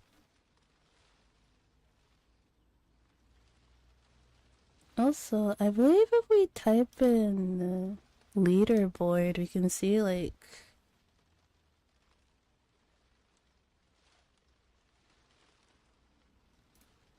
Yeah. As you can see, Teddy is at the very top. Teddy cheats. Teddy does cheat.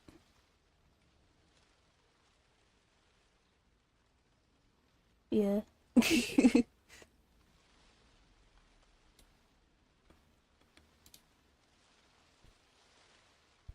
Yeah, there. You're all done.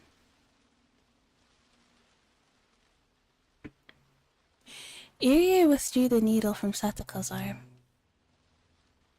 It must not have hurt much for the needle to be pulled out. Satoko kept her eyes closed in fear, thinking that the needle was still inside her arm.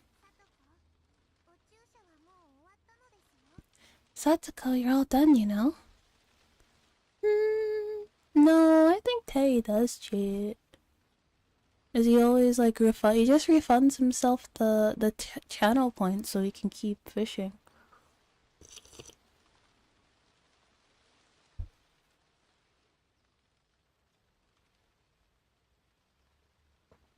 Satoko, you're all done, you know?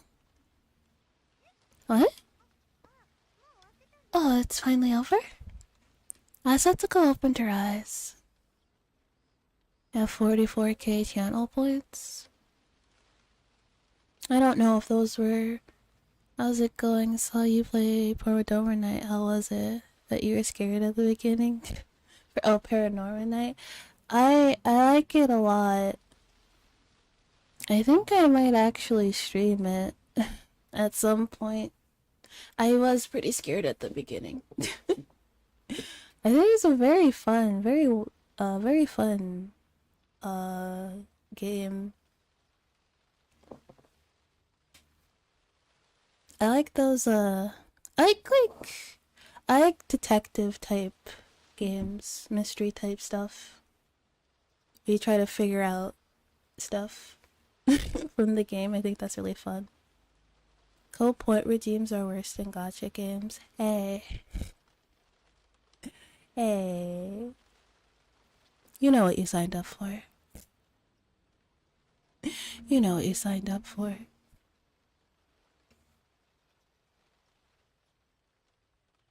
As Satsuko opened her eyes, she found that Irie was no longer sitting in front of her.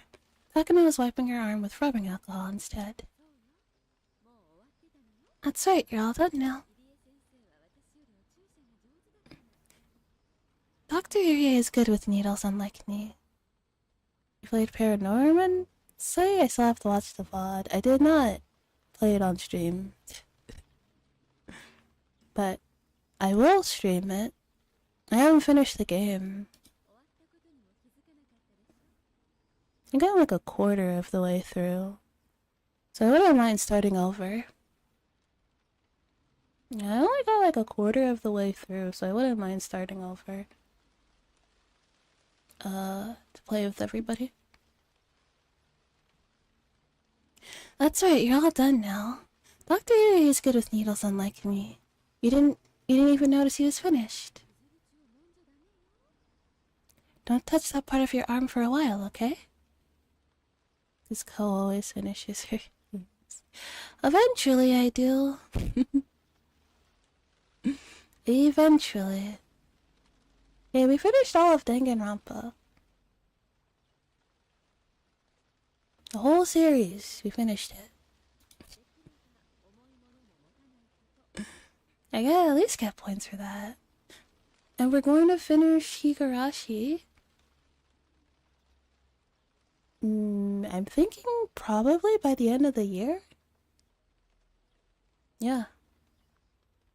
Yeah, we'll probably finish Higurashi, so don't come for me. Dr. is good with needles, unlike me. He didn't even notice he was finished. Don't touch that part of your arm for a while, okay? Also, try not to carry anything heavy. Of course, I know that by now. Good for you, Satsuko. I'll pat your head for you. It was nothing.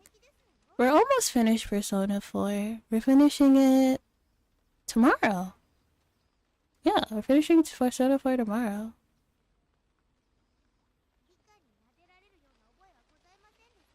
Yeah. Get ready for another, yeah, I'll be like a good 5-6 hour stream, but we're finishing it.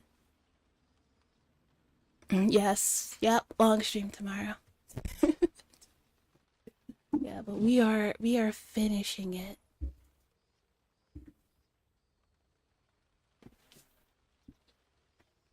And it's on to Persona 5. There's nothing I did that would require you to pat my head. Not long ago, she would go into a panic when it was time for her to get her shot. Yeah, 2 dungeons. 2 dungeons. Back to back. Probably play Persona 3 after Expedition 33. Yeah. Is Persona 3 the one where you have to shoot yourself to summon your persona?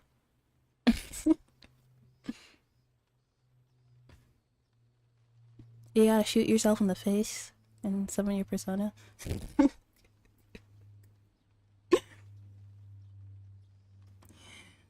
The way she behaved today in itself is worthy of praise. Everyone in the room smiled, aware of that growth.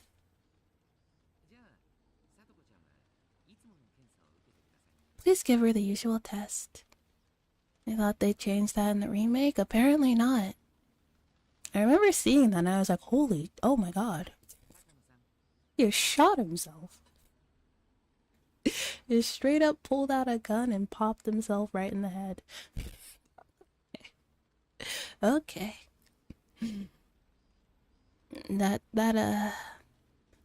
I'm guessing Persona 3 is a bit darker.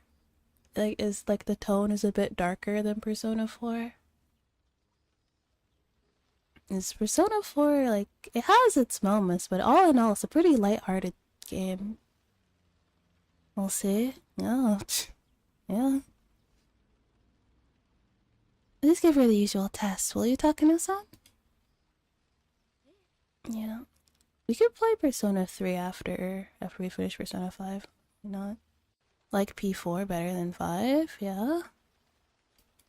So far, I really, really do like Persona 4. So much so that I feel like I'll probably play it again at some point. Just for myself. Like, it feels like the type of game that you would just like replay. Sure, alright, Satsuko-chan. It's time for the quiz, we always do.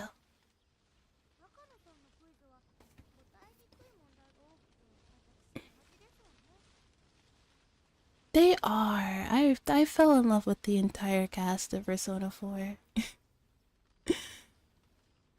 Even Adachi. He's absolutely disgusting, but damn if he's not an interesting character.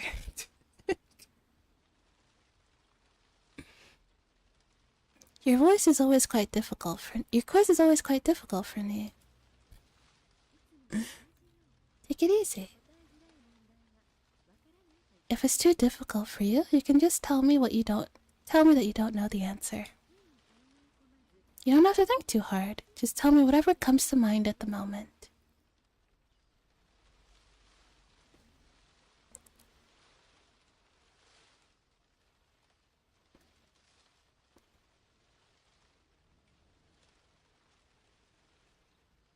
Takano smiled at Satoko to ease her tension.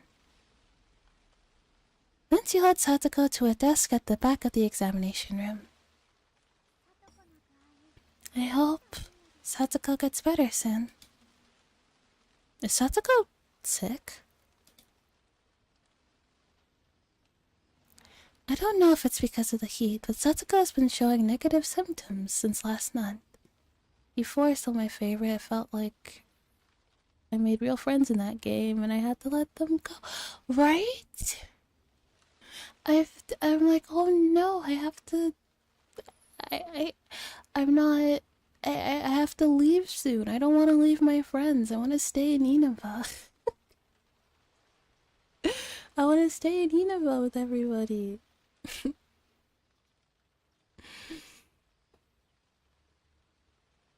Change of the seasons can affect her physically and emotionally. It's not a surprise that this is happening to her.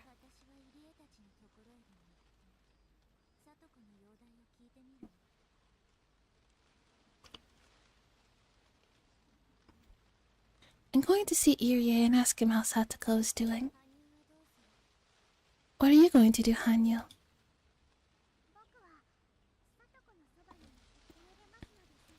Oh.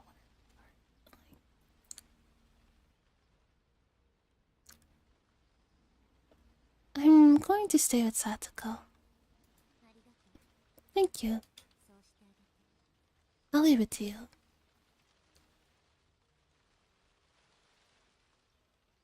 You can go back and revival because I'm certainly going to. I might get Persona 4 revival. I'm probably not gonna stream it because you guys have already seen it. But like for myself, I might get Persona 4 revival.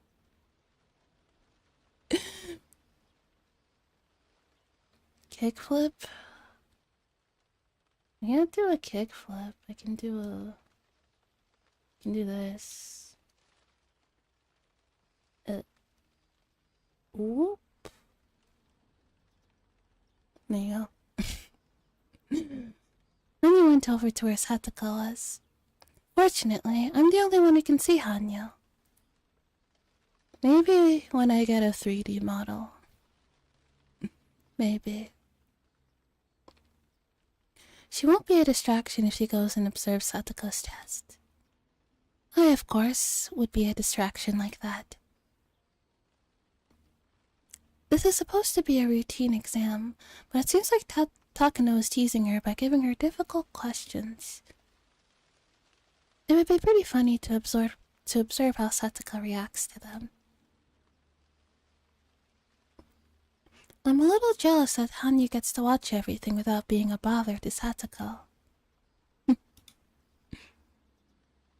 Irie was talking with two other staff members about Satoko's exam results.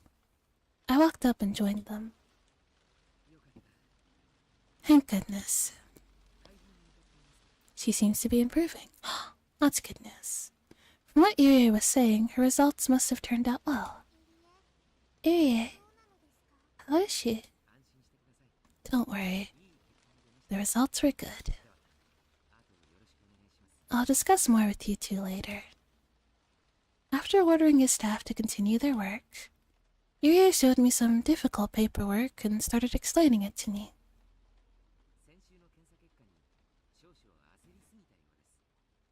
I guess we overreacted to the results from last week.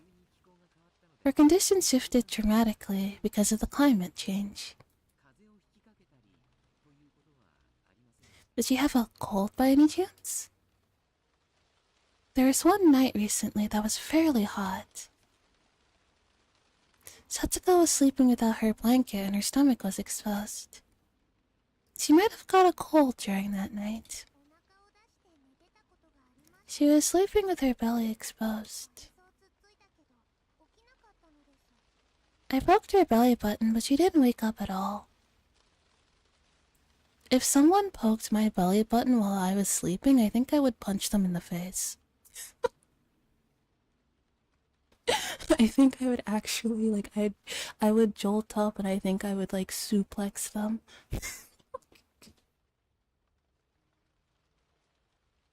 I do not like being touched there at all.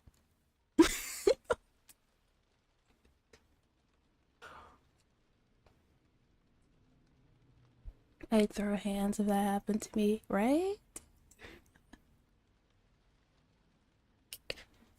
What the fuck did you do that for? It sounds like fun. No, it doesn't. Someone might poke it. Please call me if that happens again. I'd love to poke Satsuko's belly button too. That's fucking crazy. So soft. Your belly is chunky too. It was so cute that I didn't want to cover it with a blanket. And that's why she caught a cold, huh? Yeah. Rika! I can hear you. You'd better put a blanket on me next time. You're in the middle of a quiz, Satoko-chan. You need to concentrate. Irie, Hanyu, and I all laughed. Satoko went back to her test with a bitter look on her face. Irie began speaking to me in a softer voice. She's in remission, but her level is still L3 negative. She was and will continue to be in a critical condition. She was never going to get better?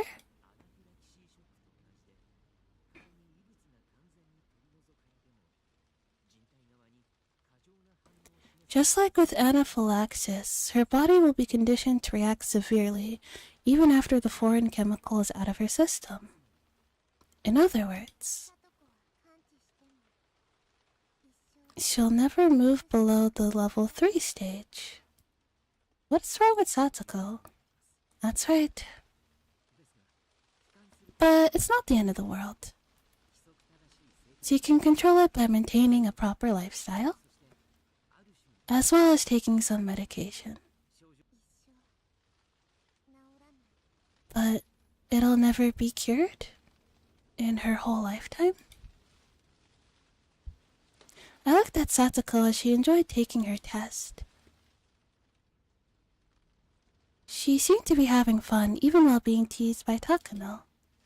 I can't believe that she's suffering from an incurable disease. That didn't happen in the other chapters.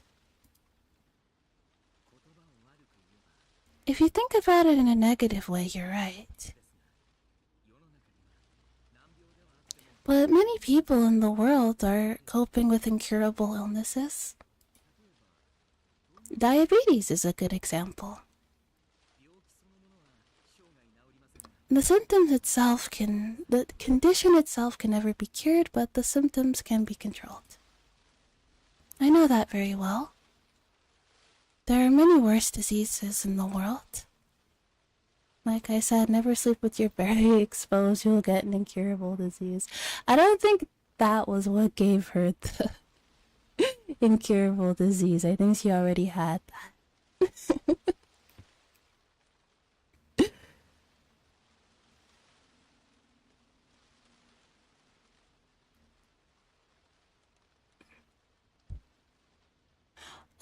I definitely, yeah, I didn't. I think I romanced like 3.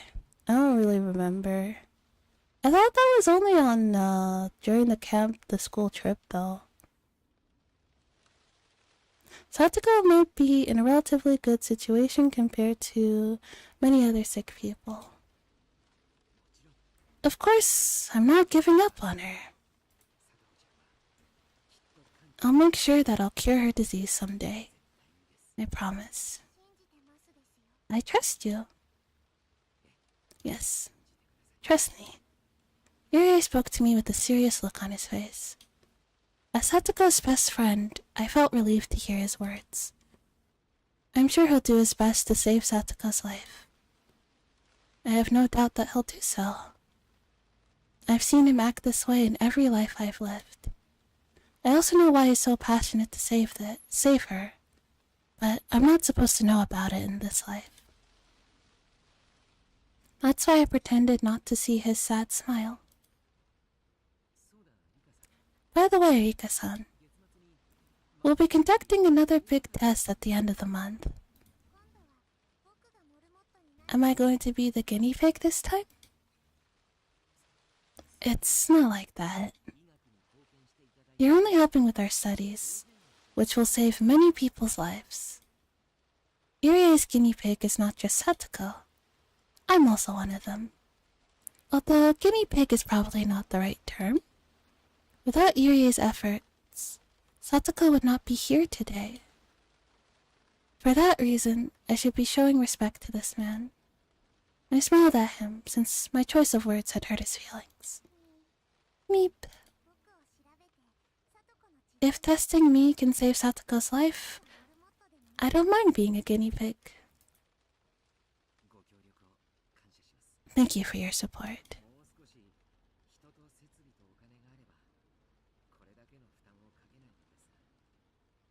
I wouldn't be causing you so much trouble if I had more money and equipment. The next moment the phone rang. Irie answered in his usual business-like tone. Hello, this is Irie. You have a call on the line from Tokyo. I'll transfer it to the other phone. I could hear the voice from the phone. It must be Risa-san then. Is it that time of year already? I'm going to pick up at the office. Will you transfer it there? Absolutely. Please hang up on this line in that case. Okay. I'm sorry, Rika-san. I got a call from Tokyo. Don't mind me. As soon as Irie hung up the phone in another room started ringing. He left the examination room and headed toward the office. Hanyu returned to my side as soon as Irie left. Hanyu doesn't like to be around me when I'm talking with Irie. I don't think she dislikes him. It's just that she doesn't really want to hear what he has to say. That sounds like she doesn't like him. I don't think that she doesn't like him. She just doesn't like listening to him. Sounds like she doesn't like him. It's like saying, I don't think that she dislikes him. She's just very, very uncomfortable around him.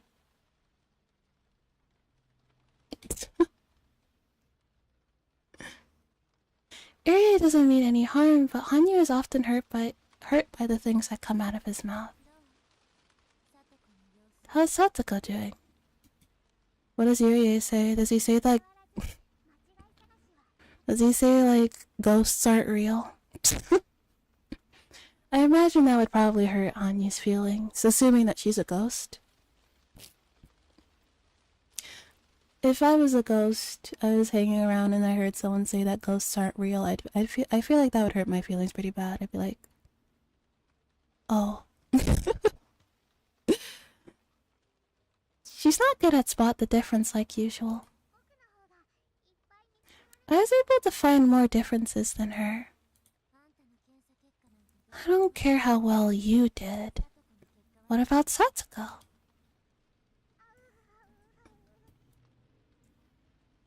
I thought she was there to check on Satsuko, but she was taking the quiz alongside her instead.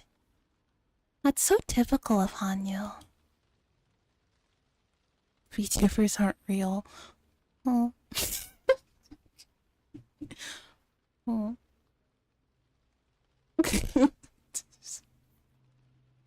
She was treating it almost like a game, but Satsuko was tired after taking the same quiz every week. It's okay. She seemed sleepy, especially after waking up so early this morning. The quiz in this case wasn't about a right or wrong answer. It's about timing, in minutes, how long it took her to answer the question, and observing how she acted during the quiz. That leads me to believe, is it what's it called? Like a brain disease that she has? Because if they're like testing like her reaction time to things, that would probably be, I feel like that's like it's like a brain disease, and they're testing to see how like if like it's working still, I guess. Not all of the questions would be simple ones, so Satsuko often got headaches, more so than even the spelling tests we take at school. Is it almost over? Yes, it is. The book Takano has right now is the last one. Takano was showing Satsuko a book with abstract pictures inside. I couldn't even tell if it was supposed to be a picture. It was an asymmetrical ink stain. What's that test called? It's called the ink block test, but like there's a name for it. Yeah. Yeah.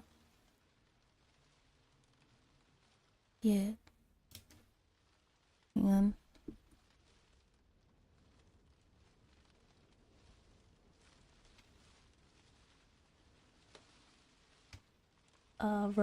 Rorschach's test? Yeah, something like that. I think it was made by some German guy. I have no idea how that's supposed to work. Like, part of me feels like it's bullshit. Like, you know, you're not gonna tell, you're telling me that you can like assess my mental state by whether or not I think like this ink block is like looks like something. I'm skeptical. Depends on how it's used, yeah. I don't know, I'm skeptical of it. Seems off. This is the last one. What do you think this is? Both Hanyu and I looked at the picture over Satsuko's shoulders. Even I didn't know what to answer when looking at that strange ink stain.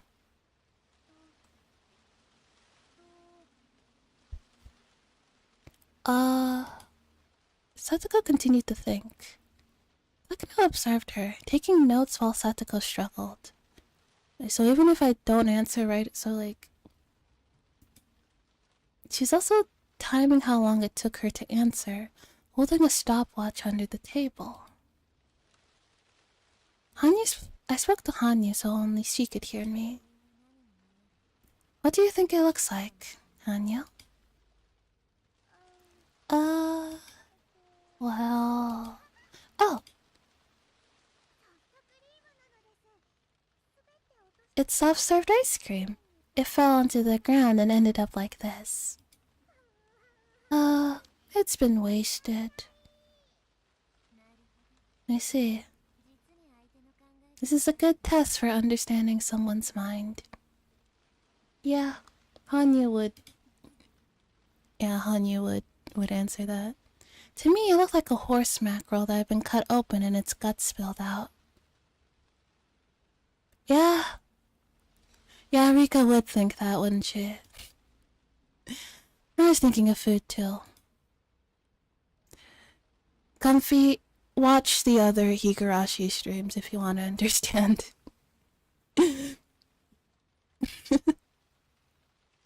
Perhaps they aren't to look for a specific answer, just having an answer, like she might not be able to see anything. Then don't. It was rather shocking to learn that my thought process are the same as Hanyu's. What does it look like to you? You don't have to think too hard. Like, she might not be able to see anything. So, like, even if she answers I don't see anything, that's, like, also a question that also gives them, like, an insight. Satoko must not be very good at this test. She always takes a long time to answer questions like this. She finally opened her mouth to speak. It's like... two butterflies on top of each other? Two butterflies on top of each other. Tell me more about it. Oh, why are they on top of each other? Takano continued to take notes as Satoko spoke. Curious about what she was writing, I looked, but... Is that German? I can't read it at all. Takano is so mean.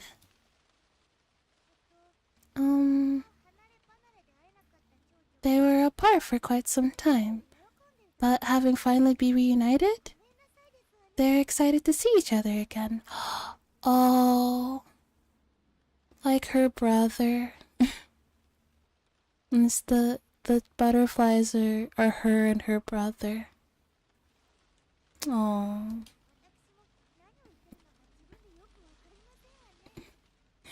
I apologize, I don't even know what I'm trying to say.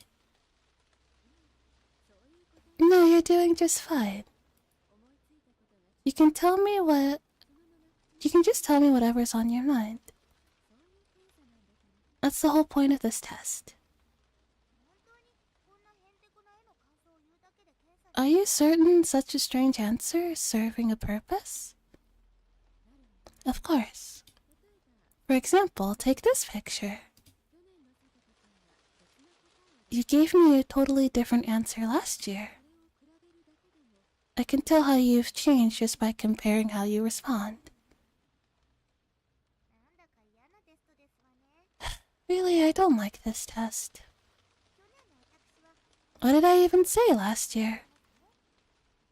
Takano smiled and took a note without answering your question.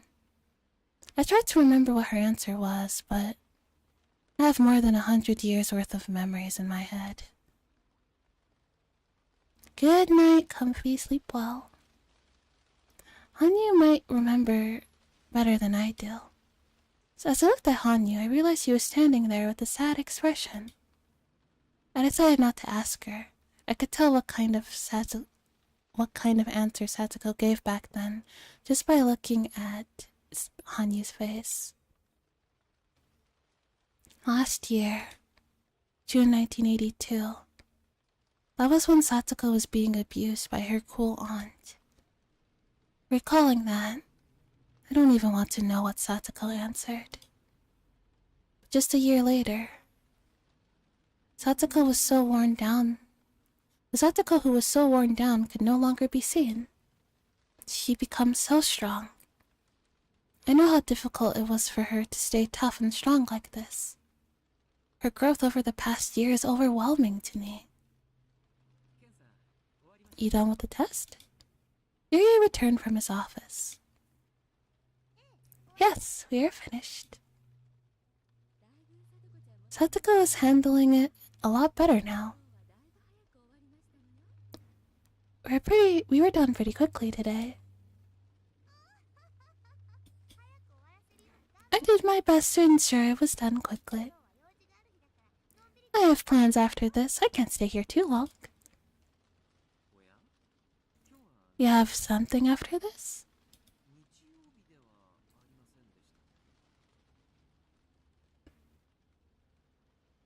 Today is Sunday, right?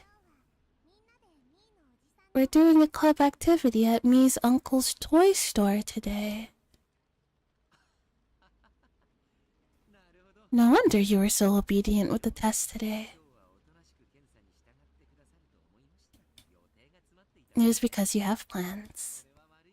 Sorry we held you so long. Well, here's your stuff, Satoko-chan. Irie put a paper bag on the table. He opened it up and gave her instructions about the medications. Satoko had the same instructions over and over before, but Irie continued to talk just the same. Since you're doing better, you can go back to 2 shots per day. Give yourself a shot before lunch and before you go to bed. Make sure you change the needle every time. Don't ever use the same one twice. I'm prescribing this one in case you really need it when you're feeling sick. Yeah, same as usual, I know. Satoko couldn't wait to meet her friends for the club activity. It made me feel happy to see her as excited as this.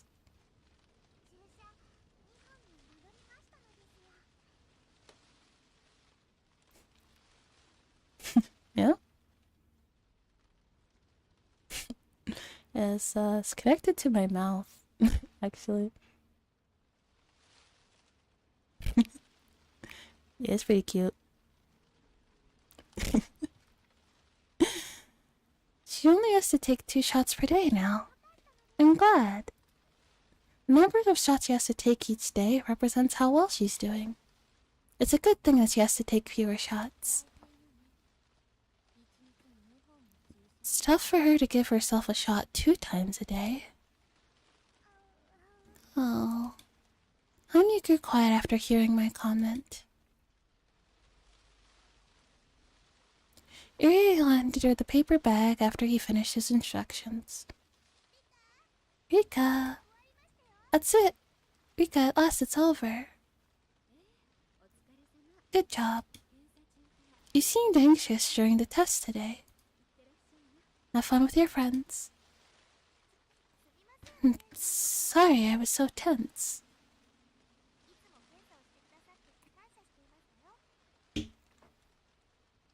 You have my thanks for all that you've done for me. That makes... Okay, wait. Okay.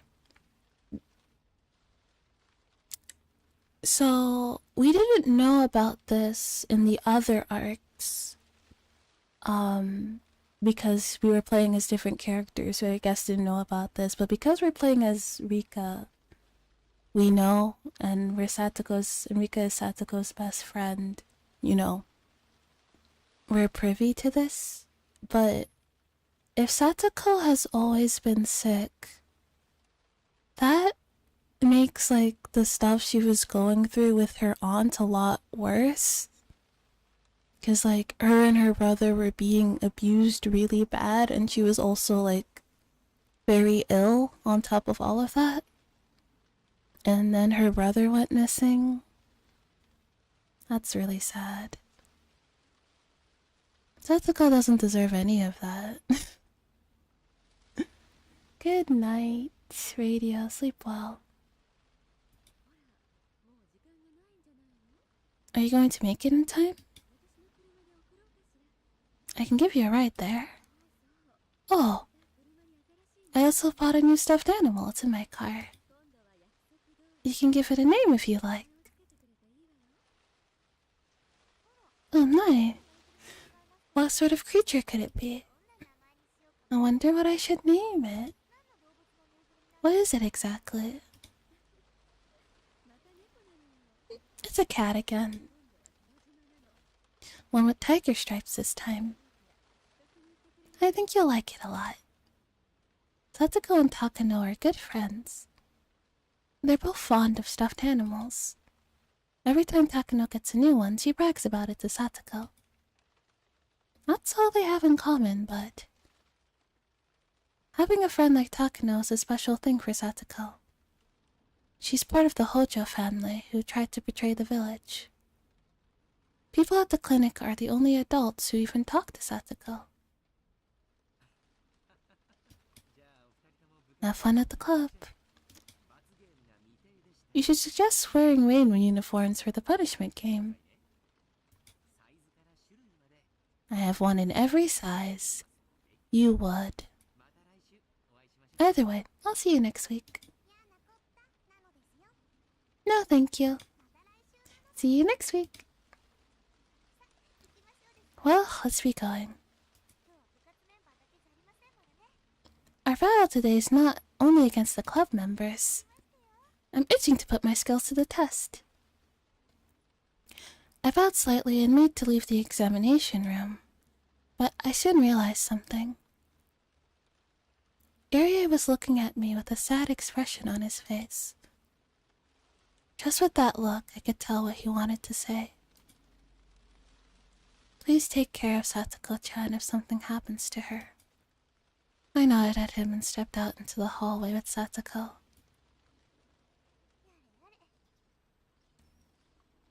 My goodness. I'm used to these tests and quizzes, but they always leave me exhausted. You don't like taking the tests?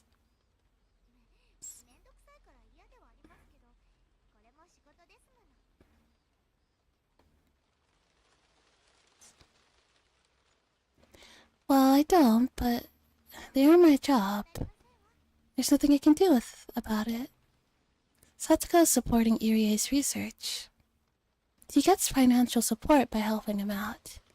Or at least that's what Satsuko thinks she's doing.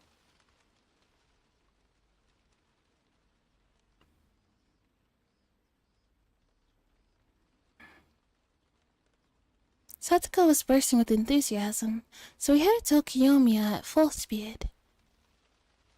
We wound up waiting for Keiichi and the other club members for a long time. We got here early, but they were late. I think they were late last time we did this too. Did that mean this was something that was meant to happen? It's unpleasant that I can't even change the most minor of fates. I finally saw them coming towards us on their bikes. Hello, everyone. How utterly slow all of you are. Satsuko acted like she was upset, but I could tell she was pleased to see them just the same. Satsuko is so cute. That's why I'll never tire of her. She's adorable. Satsuko's behavior soothes my feelings of stress. Satsuko's behavior soothes my feelings of frustration. This is why I love Satsuko.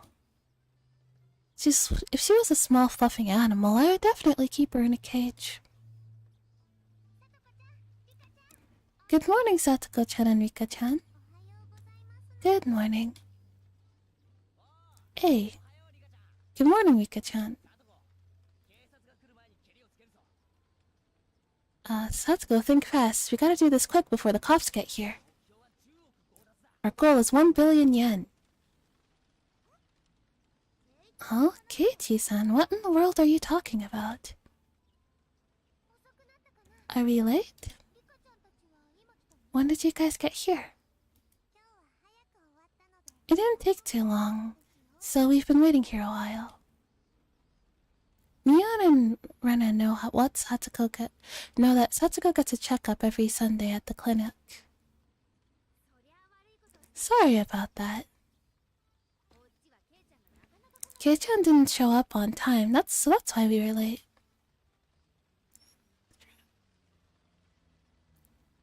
That Keiichi. So he's the reason we're always late. That's not really surprising. Nipa. Wait a minute. Am I the bad guy here? Of course. Of all the club members, you're the one who can play you're the only one who can play the villain.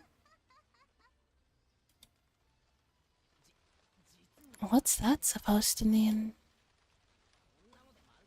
You better watch your mouth. Keiichi and Satoko messed around with each other.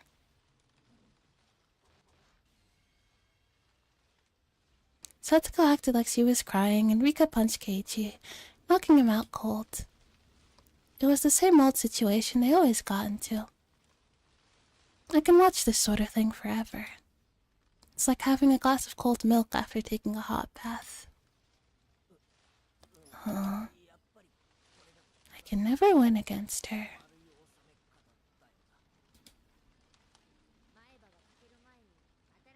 You should get up and move before she cracks your front teeth. We all laughed at him and finished greeting each other. They're as lively as always. Nothing's more precious than one's health. You're sounding like an old lady, Rika. Shut up, who cares what you think?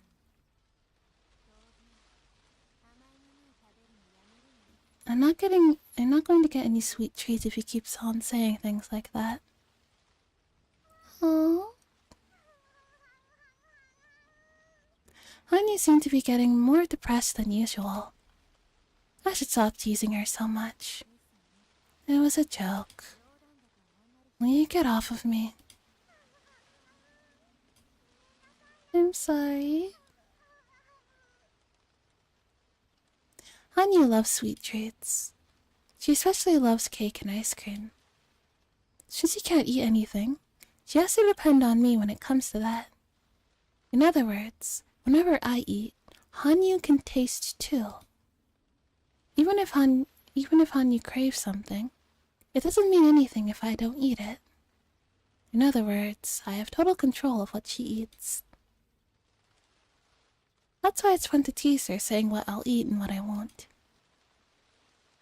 It's almost as fun as teasing Satoko.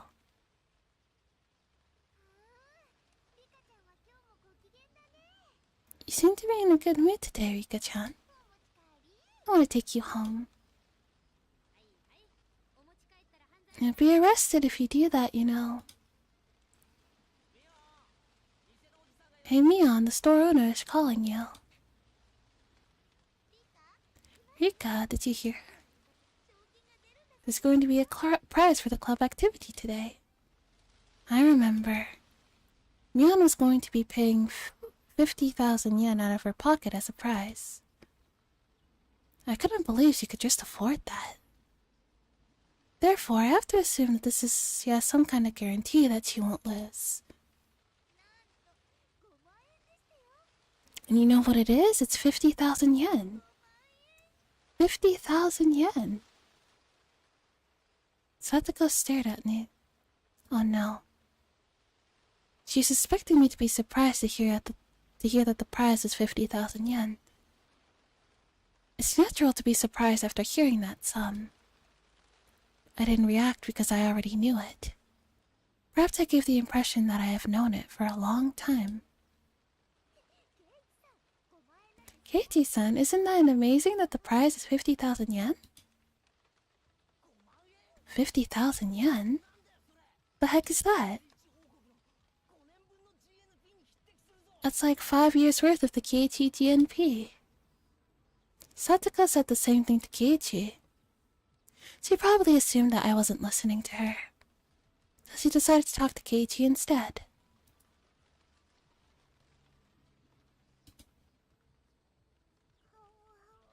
Oh, that was just a small mistake.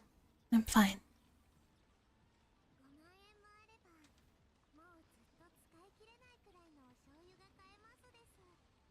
If I get 50,000 yen, I can get a lifetime supply of soy sauce. Wait, why ever would you buy soy sauce with a price like that?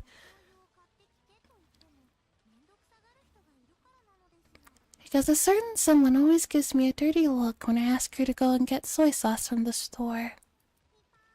Ipa. You're so mean, Ika.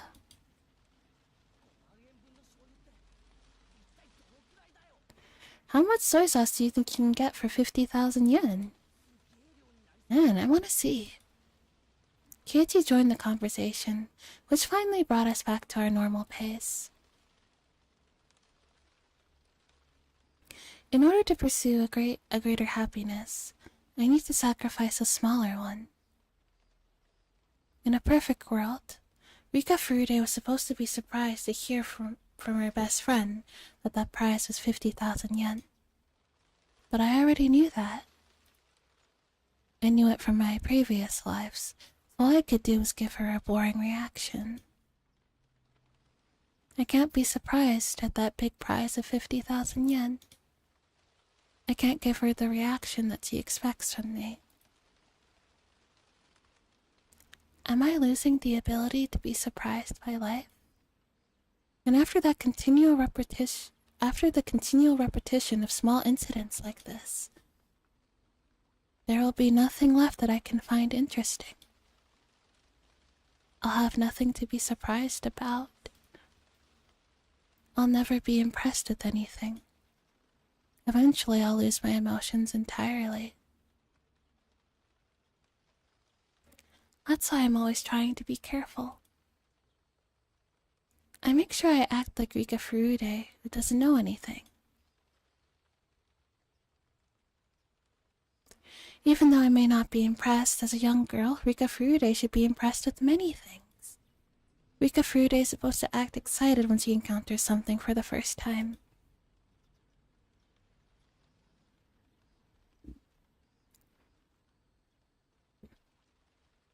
I try to, at least.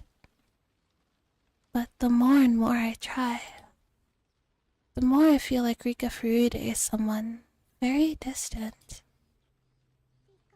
Rika, I'm sorry. I know I'm only wasting my lifespan by feeling depressed like this. I should enjoy this life. I don't mean my lifespan literally. I'm not referring to my physical lifespan, but my mental one. The more and more I repeat the same days, the more I lose. From wonder to passion, eventually my life will become like an overplayed videotape. If I'm tired of that tape, I have a choice to close my eyes and sleep. By the time I wake up, the video should be over. But in reality, my life is not a beat-up old videotape. If I close my eyes and sleep, that would mean my death. When my mental lifespan is over, Rika Furude will turn into a doll, who can't even move a finger by her own will. When that happens, my pursuit of happiness will be over. I don't want that to happen. It's been at least 100 years, if not more. I've been stuck in this living hell for so long. I don't want my life to end here. Sorry, I'm fine now.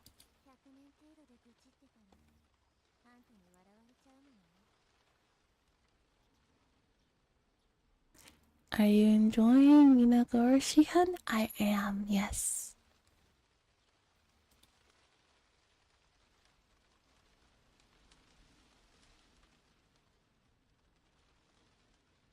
What was I doing? Oh yes. You must find it funny that I'm complaining about only a century.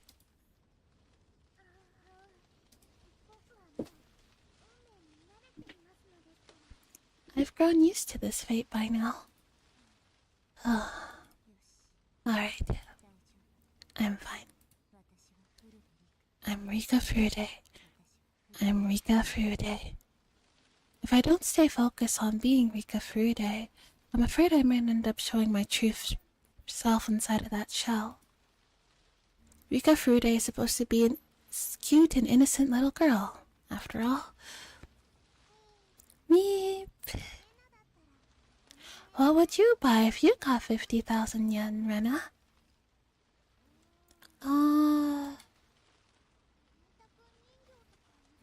I wonder if I can buy the Kenta-kun doll. Do you think they'd sell it to me if I gave 50,000 yen to the fried chicken store? Oh. I think it'd be easier for you. Or she goes right to the Kenta-kun. Yeah. I think it'd be easier for you to buy the tools and the wheelbarrow to steal the doll.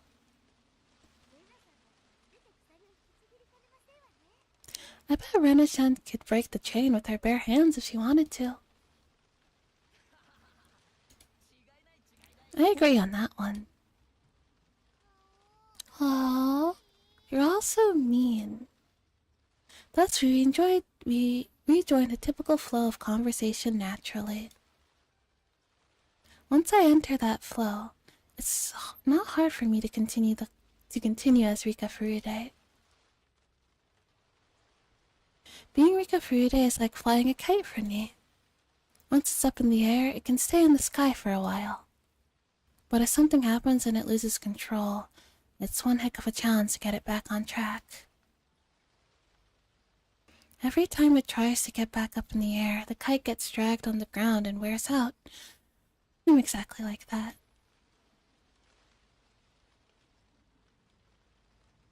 Finally, Neon started clapping her hands to get everyone's attention.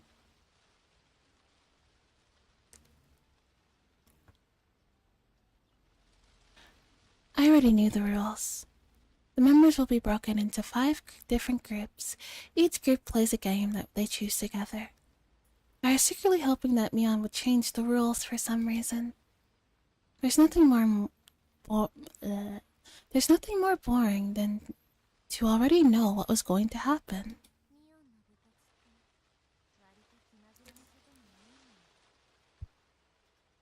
Mion can be very capricious. She really might change the rules. Yeah, but it seems like she's been planning this game for several days already.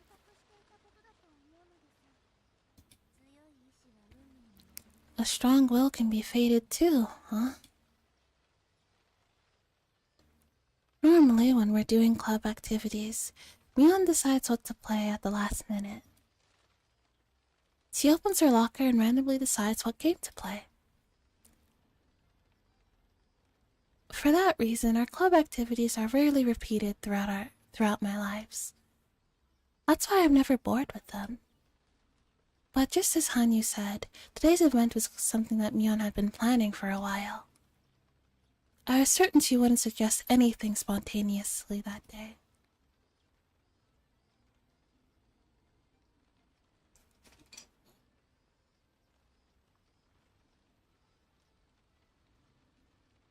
There you go.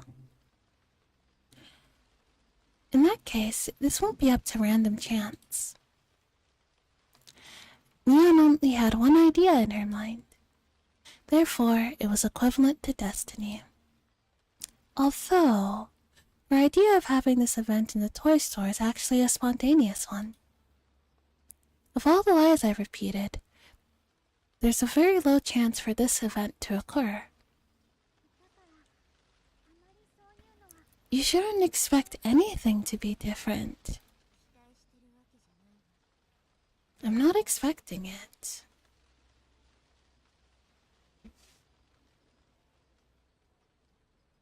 Sorry, just adjusting my camera. I'm not expecting it. Of course, I was just laying low. I was hoping that Mion would suggest a new rule this time. If it was the same rules again, I'd be suffering for a few minutes while I listened to her instructions. Nothing is more frustrating than walking the same path over and over again. Please, Mion, please change my fate. Please? First, we're going to be divided into 5 different groups. The winner from each table... Oh, fuck. It was the same rules after all. Sorry. I was holding on to a small hope.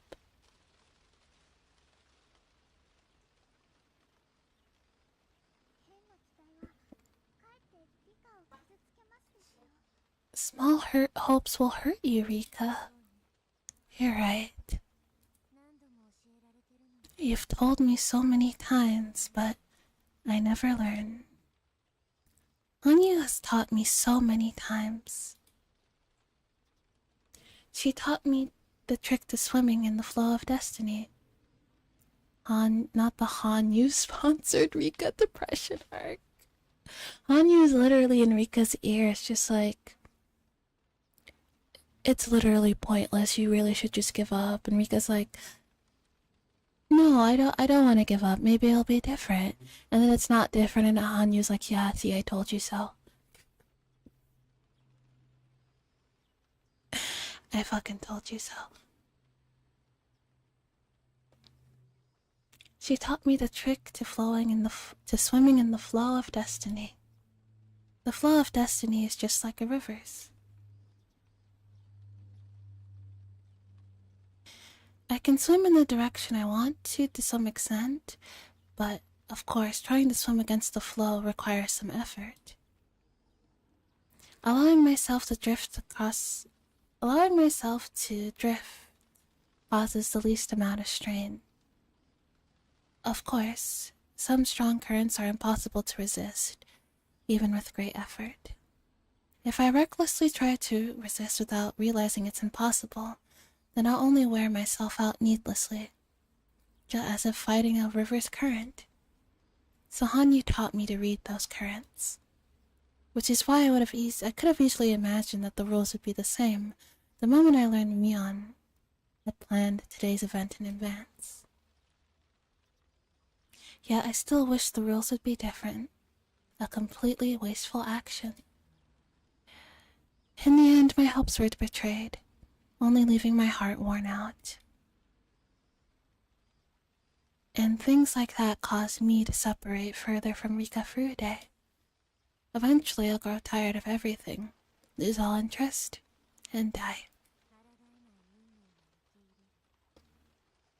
A fate which can't be fought must be accepted. I know you can read the flow of destiny, Rika. You're right. You're right. My lifespan's already growing short. I should treasure what I have left. I sighed and pretended as though I was listening to what Mion was explaining. What's wrong, Rika-chan? Are you bored? Keiichi surprised me all of a sudden.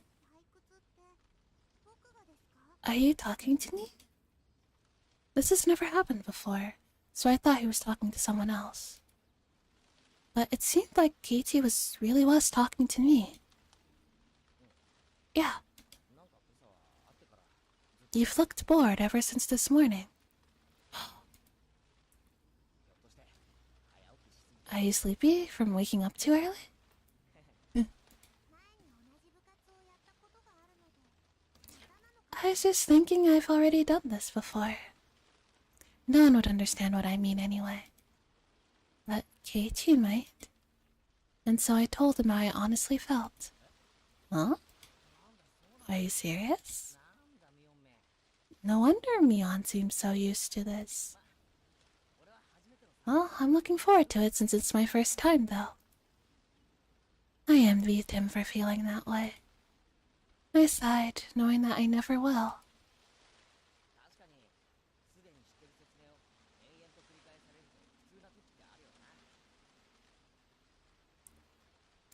I understand how frustrating it is to hear the same instructions over and over again. I went to cram school and studied a lot, studied ahead a lot there. I remember how much I hated hearing the same lectures in school. Keiichi didn't understand me. But glad he at least understood how frustrating it was to repeat the same situation. I'm the same. I'm frustrated at school too.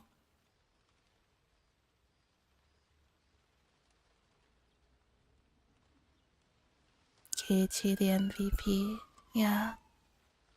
What is that? Is that a fucking...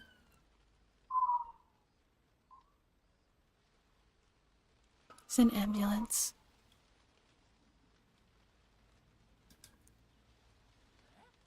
What? Are you really? You always seem so happy. Rika Furude is supposed to be happy at school. Call an ambulance, but not for me. That's why I acted that way. Hearing the same things over and over again is like torture. It's easy for me to change what Satsuko cooks for dinner. I can simply volunteer to cook instead of her. But I can't change what the teacher teaches at school every day. I have no choice but to be quiet and listen to her lecture. Yeah, there's nothing you can really do. You can't just tell the teacher to move on because you already know what she's teaching you. But this is a different story. It's a game. It's a game, but it's already predetermined. You don't know that. After all, you're being split into 5 tables by drawing lots, right? Plus, each group gets to choose what game their table plays. There's no way to predict what we'll do battle over, or what exciting turnabouts await us today.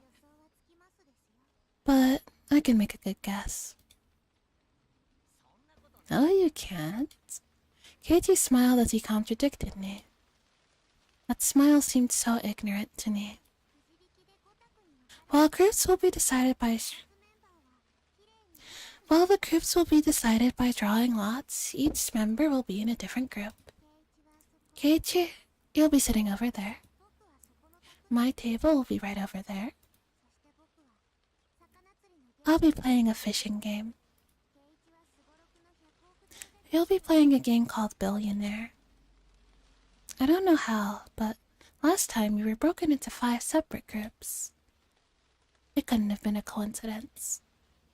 I'm sure Mion did something to ensure that it ended up like that. I'm 100% sure. As for the game we play, I'm not totally sure, but if each member in the group follows the same thinking patterns, they'll probably end up making the same choices. If you roll a dice many times, you begin to approach the average. One person's spontaneous act can be random, but multiple people's thoughts can be averaged out for the most part. The more people that are involved, the more difficult it is to alter the path of fate. That's why I'm pretty sure that we'll end up playing the same games. Keiichi seemed surprised to hear my prediction. What the hell? Is that like a premonition? No. How can you be so sure? That's what fate is all about. Fate, huh? That makes you want to smash that fate into pieces. He smiled at me again.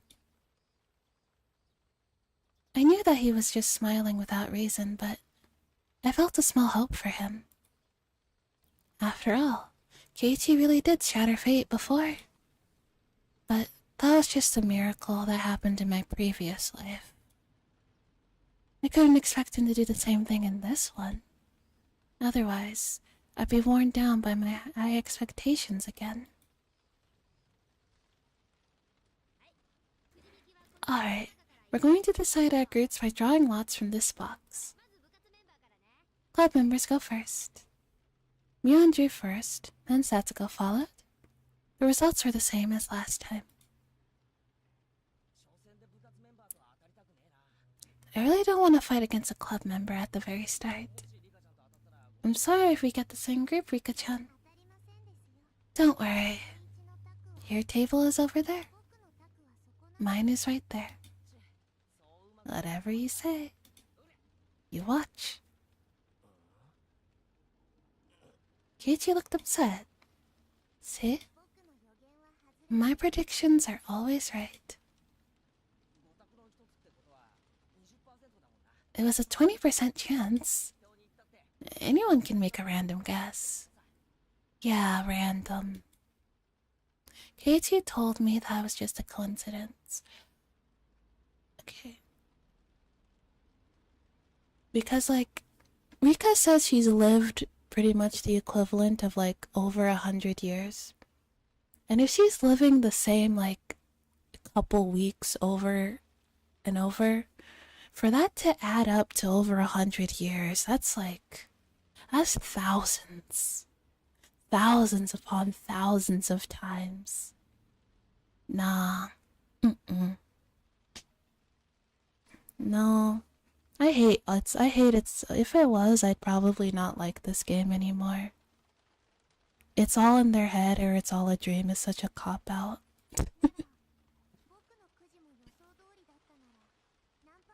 If you're going to write a story, commit to the things that happen in your story. Don't just get to the end and be like, oh, none of that happened, so it doesn't matter.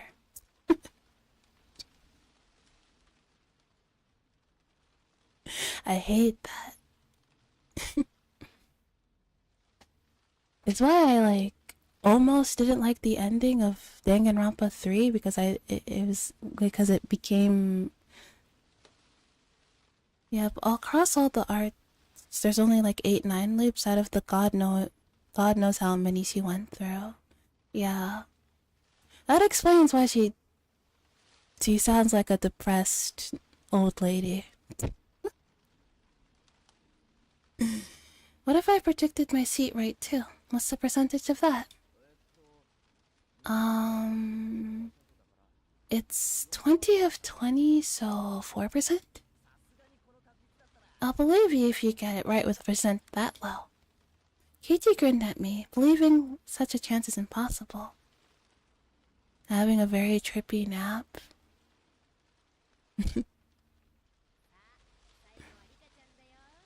It's your turn now, Rika-chan. Mion handed me the box of slips. I really hope it's not all in her head. I really hope it's not. They're not gonna hit me with it was all a dream. I really hope not. Pretty much is, and Hanyu isn't helping because she's in her ear the entire time being like, don't even bother having hope. Yeah, Hanyu's literally telling her don't even bother thinking that things are gonna be any different. Because it's not. There was a reason behind it. Mion was doing something to make sure we all get a different table. I thought about why Mion would do that. Tell you with 110% certainty, it is in fact not a dream. Okay, thank God.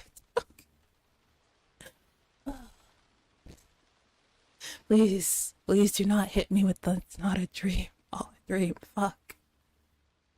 I hate that.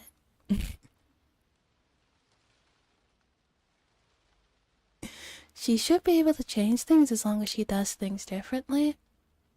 Yeah, that's true, but there's only so much that she can do. Because she's just a little girl. She might have, grown woman, intelligence, but she has, little girl body and strength. And people, treat her like a little girl, so there's only so much she can do, right? But she does have the brain of a grown woman and the intelligence of one. But that doesn't really count for much.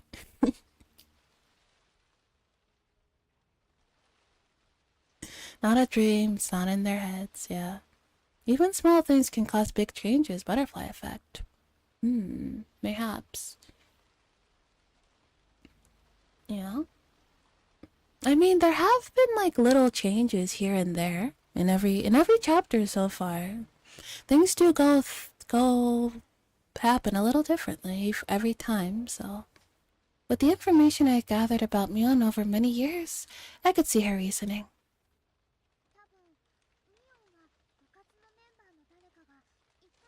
She probably thinks that she'll feel bad if a member loses in the first stage. You're right. If the club members are in the same group, someone will have to lose. If someone was in a different group, we'd all have a chance to move on to the second stage. That's why she was controlling this draw. It's why she's so interested in Keiichi's presence. This entire character arc is pretty much kick logic to the curb and make the impossible possible. Yeah. Like my boy Kaito. The impossible is possible, you just have to make it so. Fuck, I love that guy. He did not deserve to die. I put my hand inside of the box. I could feel several folded pieces of paper inside it. But if you thought for a moment, it was odd. No matter which one I chose, I'd never get any other table. He died with style, though. He sure did. He went out like a G.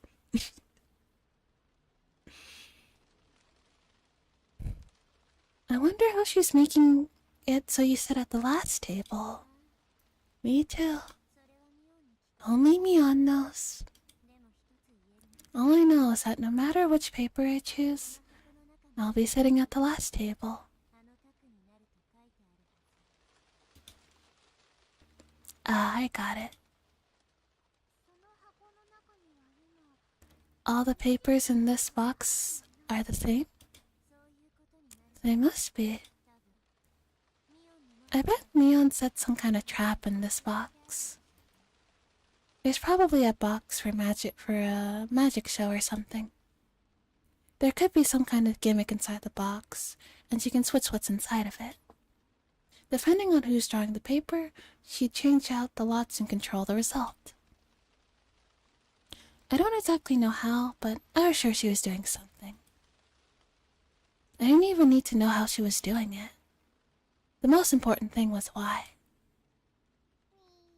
Beep. I don't know which one to pick.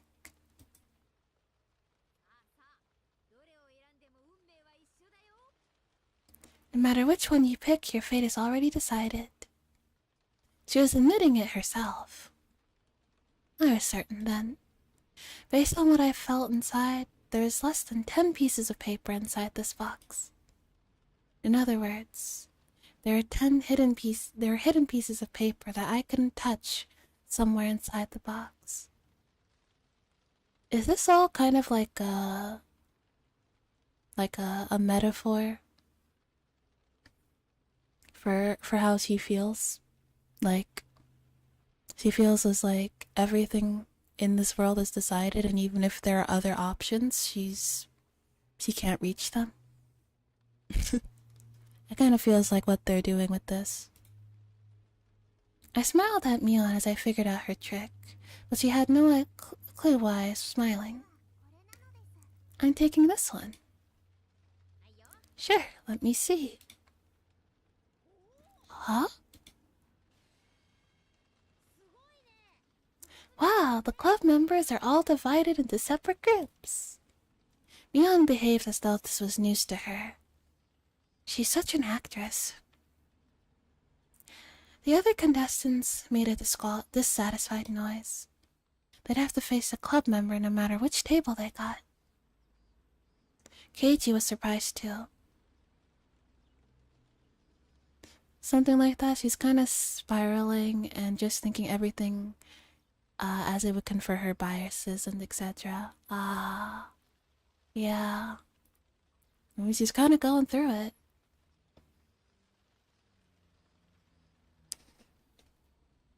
but not only because we were divided. See? Our fate is already decided. I smiled at him in return. Keiichi was in denial for a moment, but then smiled back at me. The possibility was 1 in 25. I'm impressed. She's not going crazy like the others, but she's just hella depressed and Hanyu isn't helping. Hanyu is not helping, you know? Hanyu looks hella cute, but she's like... She's like that one friend who like you vent to them and they just make you feel worse. Like you vent to them and you're like, yeah, I'm kind of going through it right now. And they're like, yeah, you're kind of fucked, aren't you?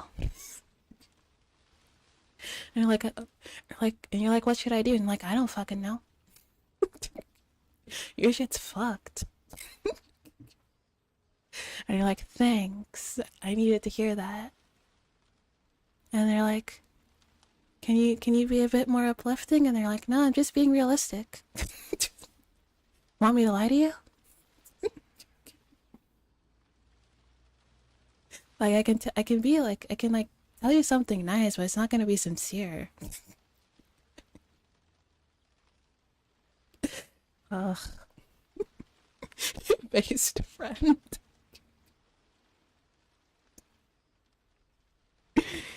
Effectively just a floating ball of sadness. You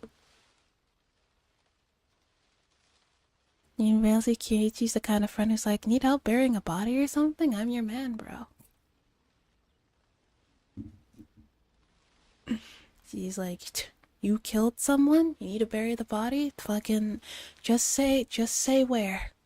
Pick the spot. I'll get the shovel. You tell me how deep. In fact, they'd be like, no, I don't think you dug deep enough. Let's dig a couple more meters just to be safe, bestie.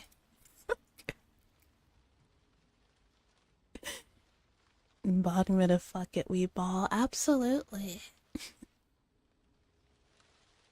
Which makes his like spiral and onikakushi like even more disturbing, you know? Cause like he's like not like that. That's like not him. he's not that type of, he's not a person like that. Like him being paranoid of his friends, like fundamentally, like it goes against his nature. Like there's such a low chance of that happening normally. It was not. I predicted that Mion and Satsuko would be at a different table, so the possibility was even lower than that. Keiichi understood that. But normal people like him can't understand the meaning of fate. That's why he put it off as a coincidence. But Keiichi, what if my prediction was right about the game you'll be playing? The possibility would be one in billions. There are a lot of different games in this store. What if that prediction is right too? Especially when he remembers it too, you can't help but feel bad for him because not only are we the reader horrified and saddened, Keiichi was about to die for Rena like she did for him. He was 100% ready to die in the last chapter.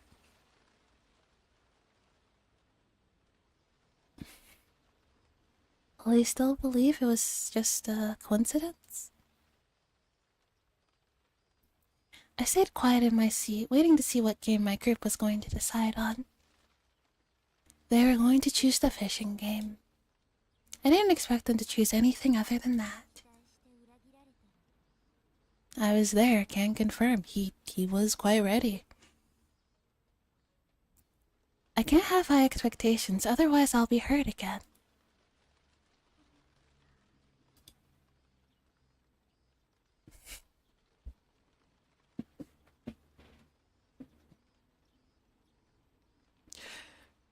One of the boys stood up. He walked toward the shelf full of games and picked up one box. He lifted the box above his head and turned around so he could show it to us. I closed my eyes even as he did so.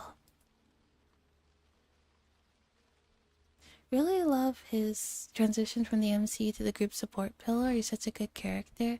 Yeah, I feel like we get to know more about him. Like what kind of person he is as a supporting character than as a main character.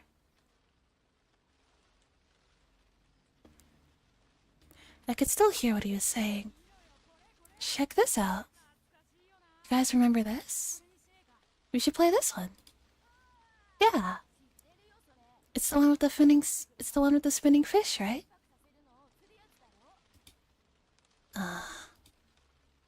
I could taste the bitter chemicals from my brain and my mouth. I clenched my lips and tried to endure the numbing feeling. Oh, I'm sorry. I guess I'm not doing well today.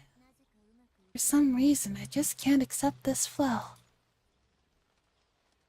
It wasn't because I wasn't feeling well, of course. It's because of my emotions. Our powers are getting weaker. We can only rewind about 2 weeks of our lives. I was feeling the end was near for us.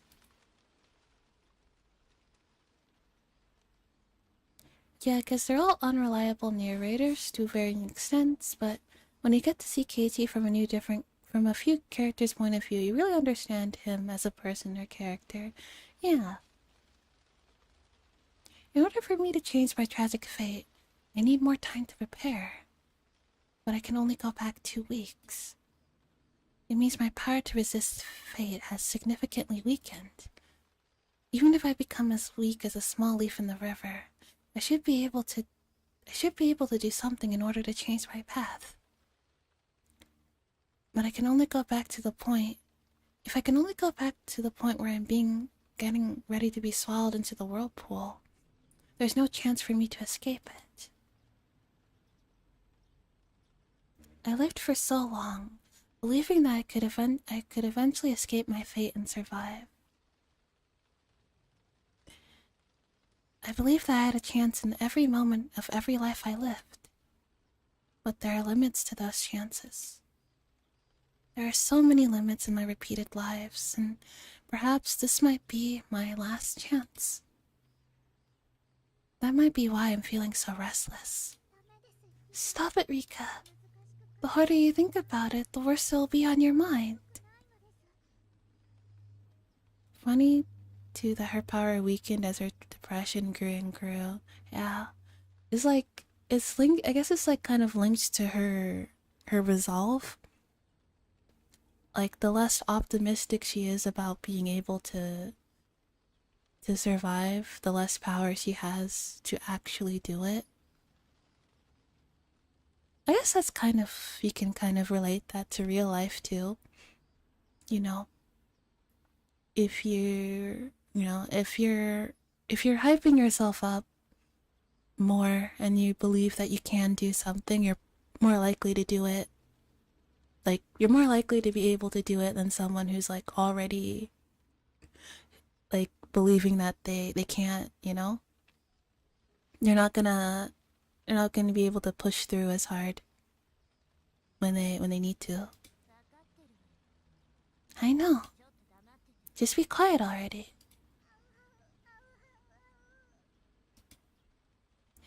My brain was numb, as if surrounded by a gray mist. I was inside the crowded toy store, but felt very far away from everyone else.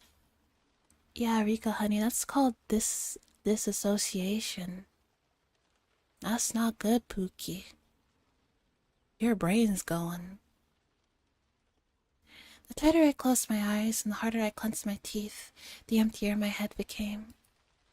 No, no, no. Hika, are you okay? Huh?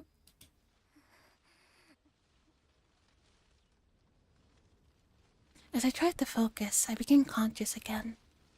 Anya looked at me with concern. I tend to lose my mind easily right after coming back from death. I usually have more time to relax and get used to my new life.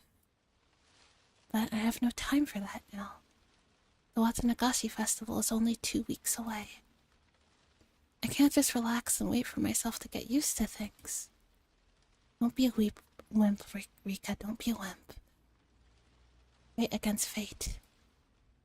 Even if I do, fate will always betray me, and I grieve. What if I did the opposite?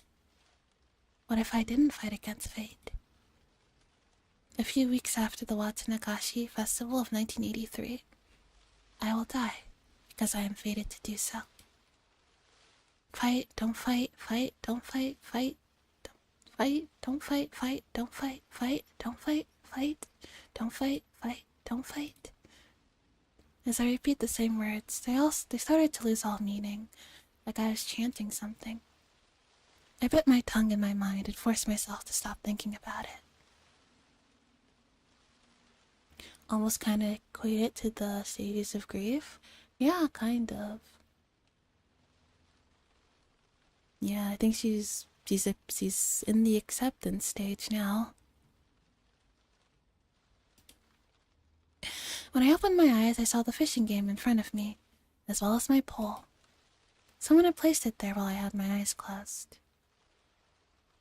It was as if I was seeing the immovable reality of fate right in front of me. It felt like a final verdict to me. What do you think, Keiichi? This is what fate is all about. Do I want to earn his agreement or his sympathy? I stood up and walked towards Keiichi's table. His group couldn't decide on a game, so the store owner was deciding for them. Just like the last time. The store owner will pick the game of life. It's kind of unfair to play a game that your opponent chooses. We couldn't decide on anything because we kept refusing each other's suggestions. Has your table decided on what to play? You can see it for yourself. He looked at my table and saw the fishing game there. Keiichi was surprised to see that my prediction was right again. He also remembered that I predicted his game too. So, you're saying that the owner is going to bring out the game of life, just as you predicted? I'm pretty good at predicting things. Nipa! My soul is slowly dying, Nipa! I am slowly losing sight of the concept of what it means to be myself. Nipa.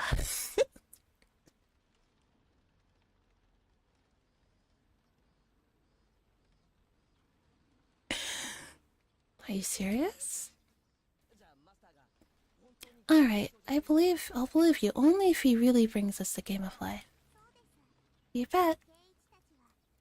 Your group is going to play the game of life. Fine, I'm willing to bet you.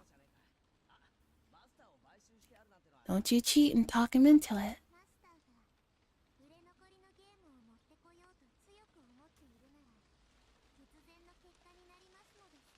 I love Rika's character so much. It's so funny, but in a sad way. Yeah. Even like the concept of her character is like this small girl who started off as just like a normal small girl has like looped through the same horrific events over and over again to the point that like her soul has aged significantly. So like she's acting all cutesy, but like on the inside her brain's just like, get me out of here. Like at this point she has like grown woman like intelligence. Like grown woman brain. But she's a little girl.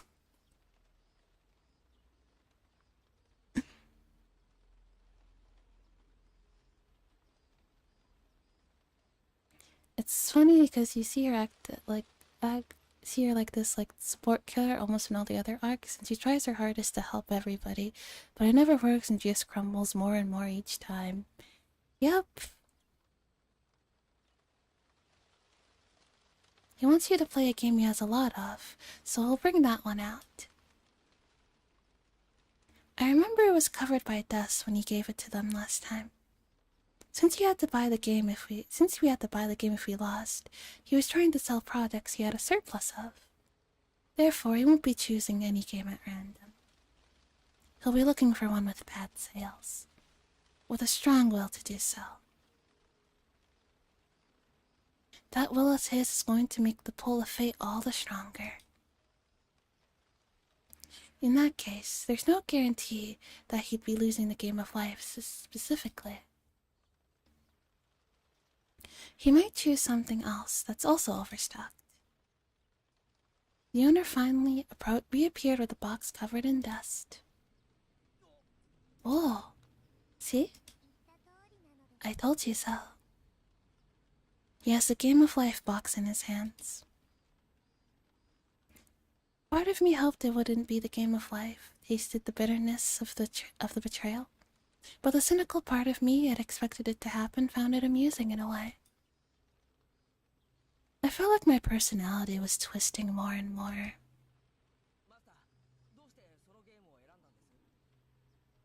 Well, in the other timeline, you did like purposely antagonize Rena when she was having like a mental health crisis. I know your reasoning for that is because you figured that the world you were in was already shot and you were ready to like start over, but like still that was really fucked up. I was really fucked up. Hmm? Well, I just picked it at random. I found it in the pile of inventory I have in the back. It's not like I brought the most beat up one.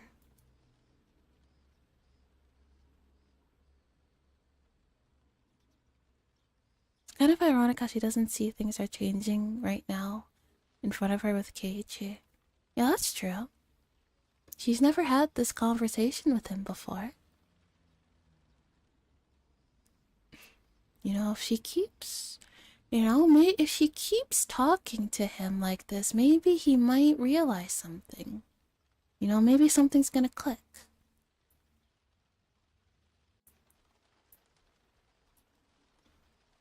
When he heard the power of those in the... When he heard the owner chose the game randomly, Keiichi shrugged his shoulders in confusion. That must be his way of surrendering. Hey, Rika-chan. Is this really a prediction? Nipa.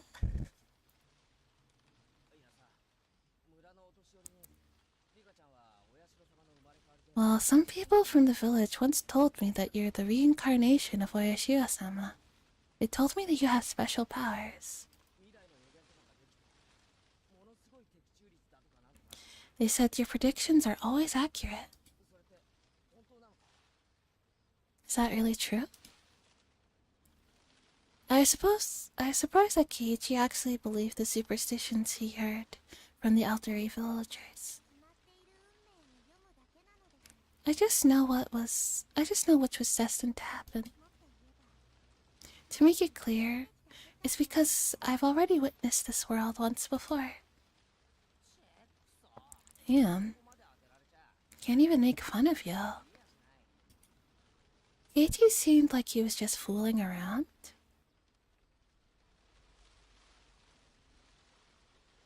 He probably only thinks I'm goofing around and acting haughty because of my random predictions all came true.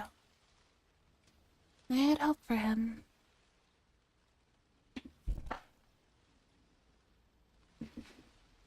I thought the owner might bring a different game, because Keiichi once had the power to change fate. But that didn't happen. I'm not surprised. But I felt betrayed again. Huh? It hurts. I won the bet. I speak to Keiichi sarcastically. I wanted him to understand that no one can change the path of fate. However, Keiichi did nothing but smile.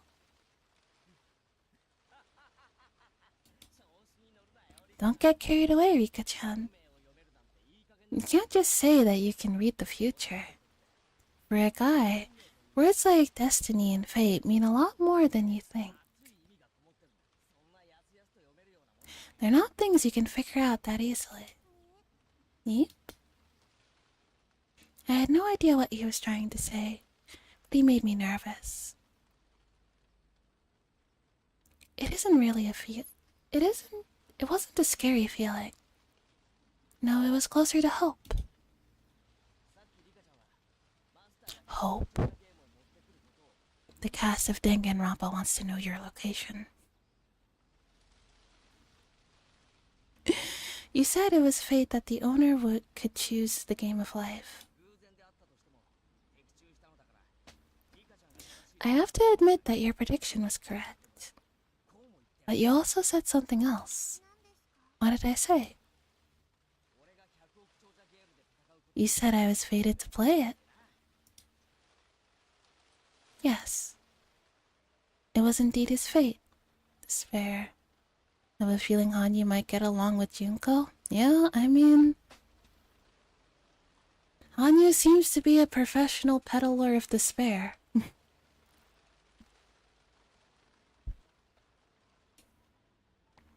Fate can change sometimes, with uncertainty and time, but the possibility that it could change in this situation was very slight. I doubted that anything would turn out differently.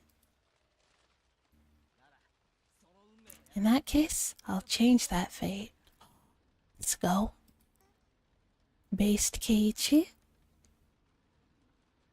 Keiichi stood up in a hurry, and he started talking to Tomita and Okumura, his group members. Sorry, but I own that game at home. I know every little rule about it. What? Is that true? Yep. So that's why it won't be a fair game for us to play. Sir, I'm sorry, but can you give us a different game? Sure. I'll bring you guys a different one. The owner picked up the Game of Life again and took it back to storage. As it remained there in stock, he returned with a game called Pop-Up Pirate. How about this one?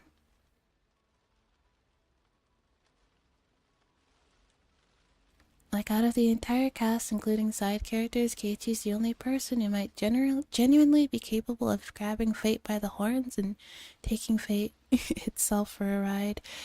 I mean, yeah. Let's go. Goated boy. Oh. That's the one where we stab a knife inside the barrel. What do you think, guys? It's a fair game, isn't it? Yeah, the rules are simple enough. Let's play that one. We've got a deal now. We're going to play Pop-Up Pirate. The Satokoki. Keiichi winked at me as I stood there with my mouth open. It looked like he had just forcefully changed my prediction. But for me, it's not that simple. It was supposed to be fate. That's why the owner brought the Game of Life to their table. They were supposed to play that game. That's what happened last time. That's what's supposed to happen. But he just changed that fate in front of my eyes like it was nothing. As if someone asked me to stand an egg on its head.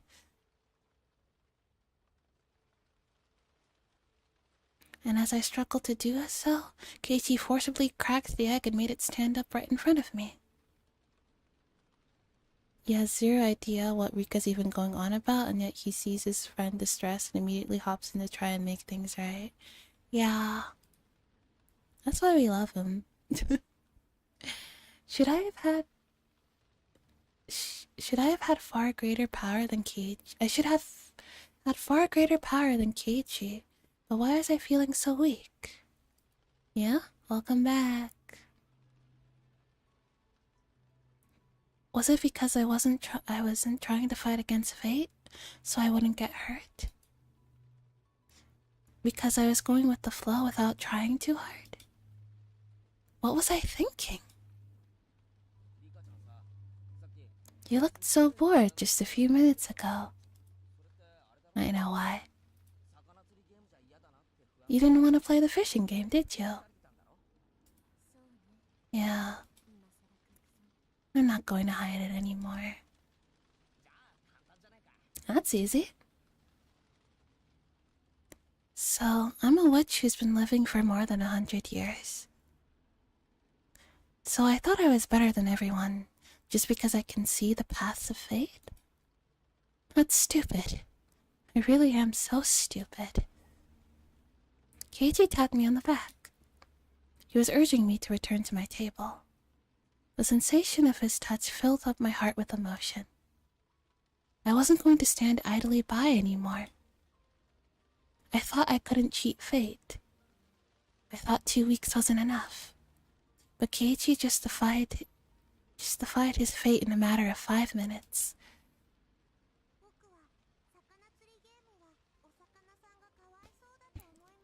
I feel bad for the fishies when I play the fishing game. I want to play something else. The other people at my table looked at me with confused expressions. Their reactions were scaring me. Right at that moment, I could feel like I was facing the impenetrable wall of fate. Ichimebara might be the person to hear herself call her 100-year-old wish and be like, yeah, I don't know, seems right. Sometimes you scare me, but we're BFS though. Be like, yo, you're like, really? Damn, that's crazy. Anyway. Anyway, wanna hang out? Sure. What game do you want to play? We'll play whatever you... Also, did Rika just kind of forget that literally everybody in this town is absolutely smitten by her? She can always get people to do what she wants. All she has to do is smile, say nipa, and the world is her oyster.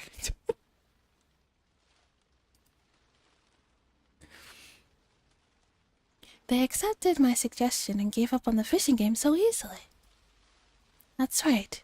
I used to be much more aggressive before. I became so tired and bitter and mean. Right though, if she asked the town, they'd probably lift the whole ass village up and take it somewhere nicer for her. Maybe. Yeah, I don't really...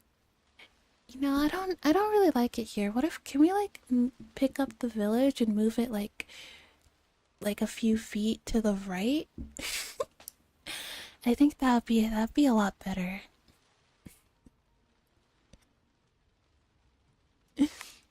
I gave in to fate. But I'm not going to yield anymore. Keiichi taught me that. He didn't have any memories from his previous life, but Keiichi was still Keiichi. He'd never given to fate.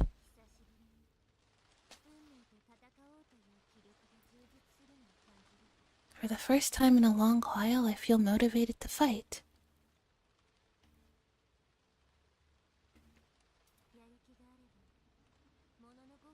If I want to, I can change destiny in 5 minutes.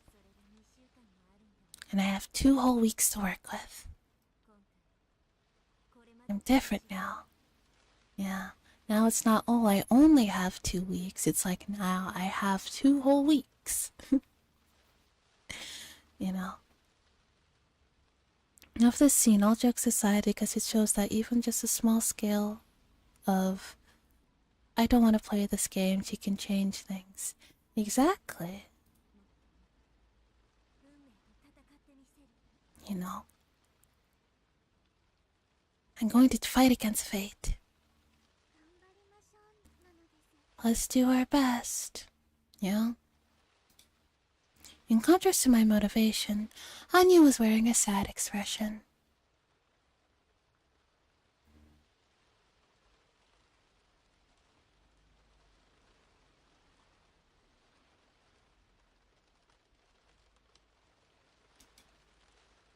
Let's go.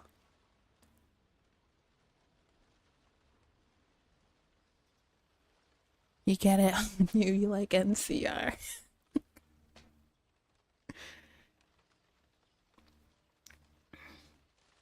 Fucking laying in bed, fucking on you laying in bed listening to Pierce the Veil while Rika's getting wine drunk at 3 p.m.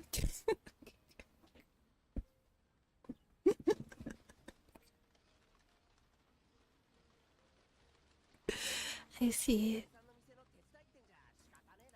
We can't hold you here if we can't hold you here if you have to help your uncle. Yeah, it's a pretty small store after all. But you know,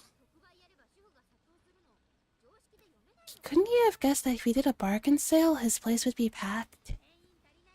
I can't believe he's selling a carton of eggs for only 10 yen. As we were ready to move on to the next stage, Mion got a call from work. This was fated to happen too. If I were still feeling depressed, I would have been disgusted with this situation. But after learning about what it felt like to change fate, I was in a good mood. Keiichi and Mion seemed like they kept regretting that they were unable to settle the match. They really are such good friends.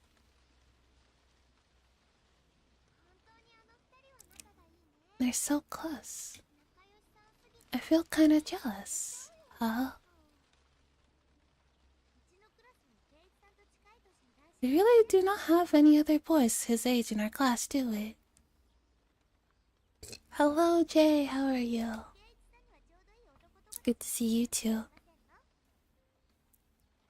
I suppose Mion-san is something like a male friend to Keiichi-san. Mion's one of the boys. But Mi-chan is a girl. Yeah? Same. Getting through it. She can't be another guy for him. Of course I know that. But when they are together, they look like two boys hanging out.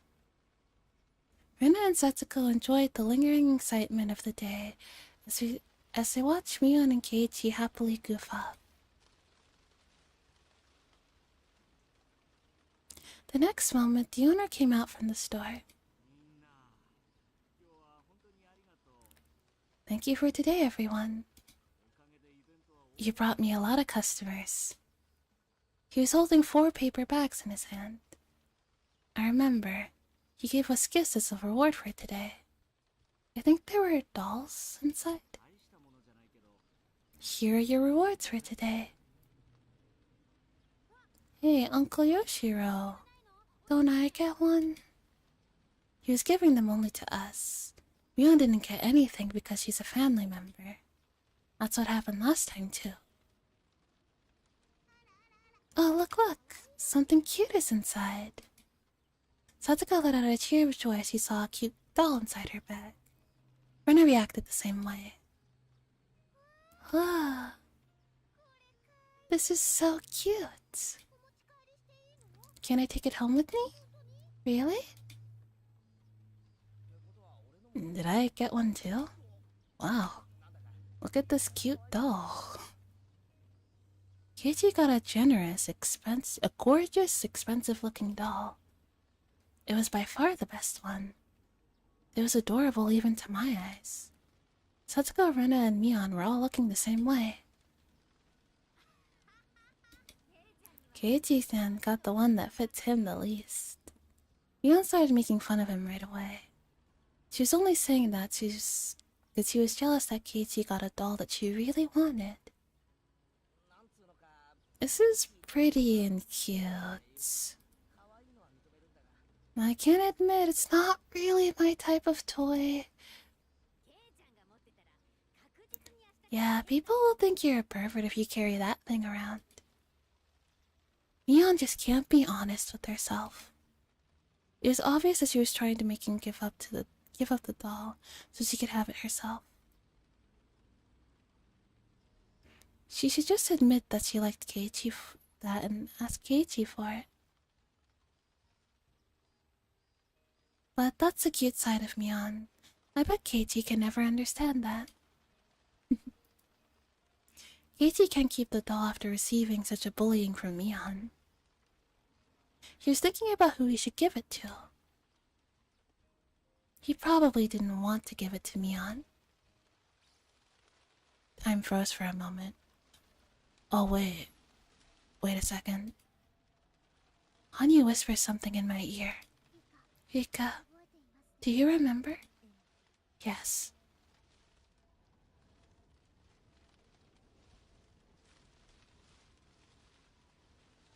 Hang on.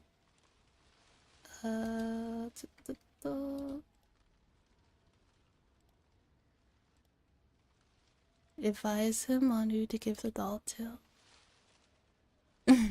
I remembered.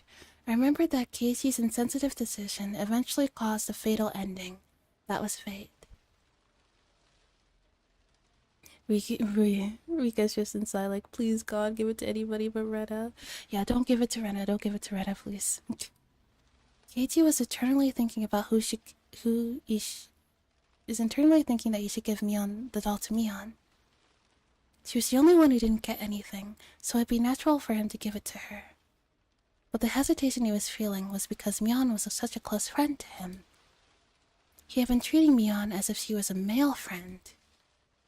But it would be weird to give a doll to another boy.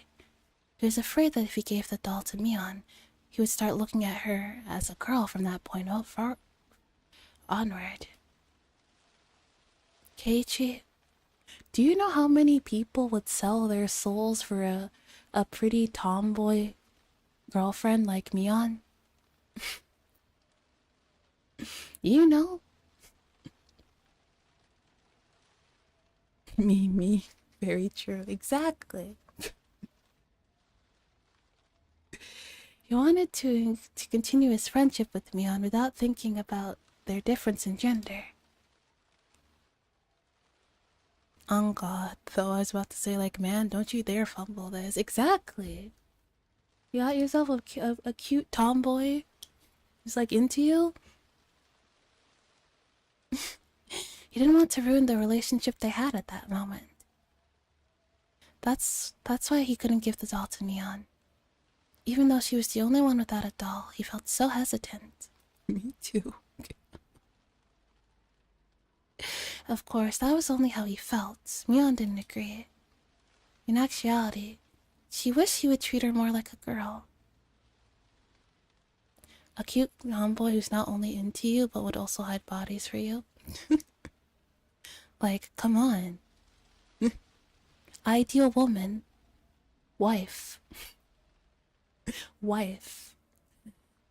In actuality, she wished she would treat her more like a girl. I walked closer to Keiichi so I could talk to him. If Mion heard me telling Keiichi to give her the doll, she would resist taking it. I had to make sure that no one but Keiichi could hear me. I also had to make this very quick. I poked Keiichi in the back. Huh? Keiichi. The person who really wants that doll is the one who's bullying you most about it. I was going to say that, but Keiichi opened his mouth first before I could say anything to him. I know. I hadn't said anything to him yet, but Keiichi told me that he knew. I felt confused, not knowing what he just meant. He turned around to face Mion. Just grab him by the throat, point at the doll, point at Mion, and figure it out. He turned to face Mion, smiling mischievously.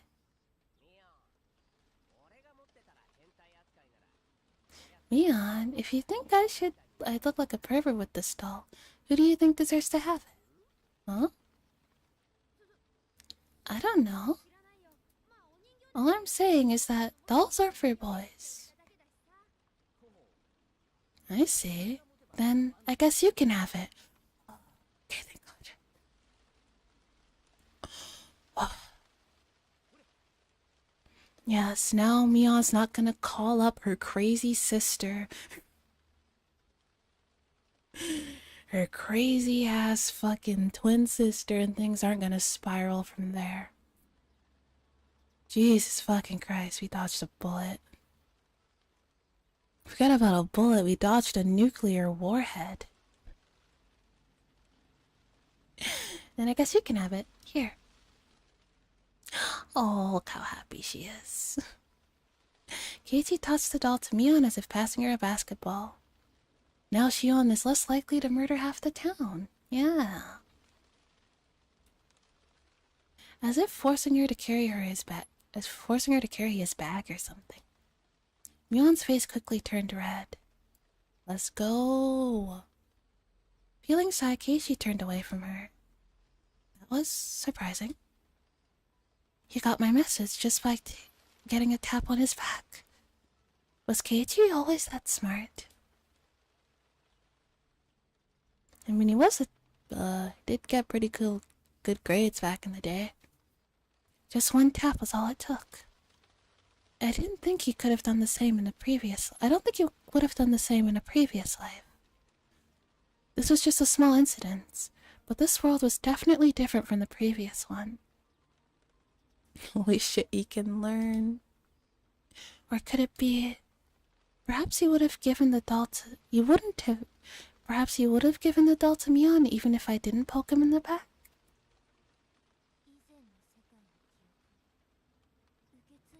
Does he have memories from previous worlds after all? No way, he can't. That can't be happening.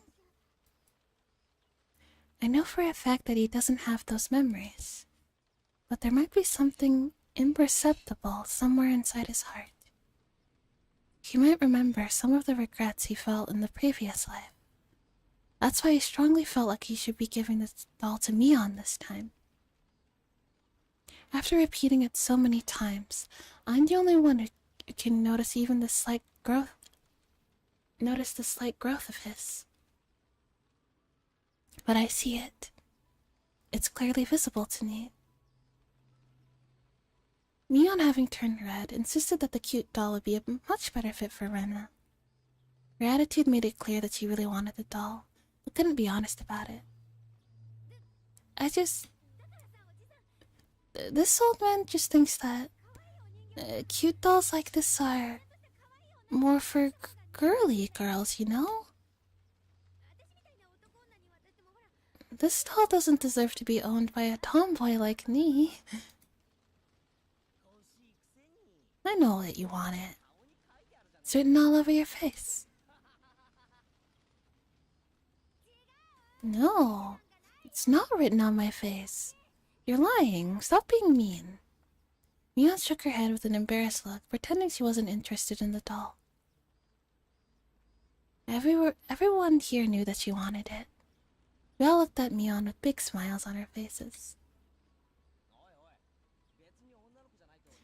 Hey, it's not like I can only give this doll to a girl. Just think of it as a gift to you, as a friend. Is that so? So you would give a doll to a boy, too?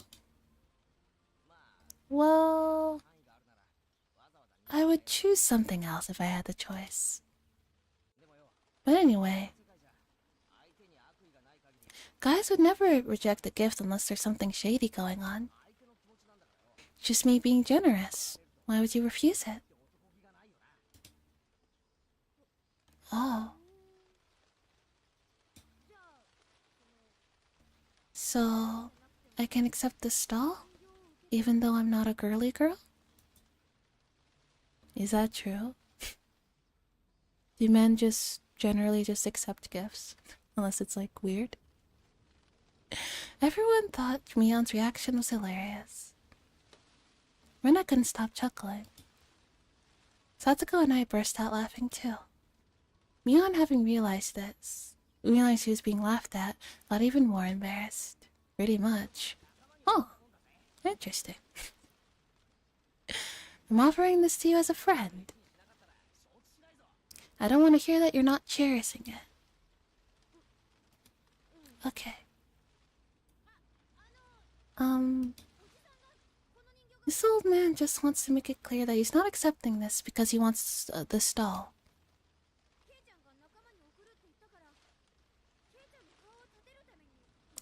I don't get paid enough to question things unless it's so shady that it's obvious to me, which takes a lot.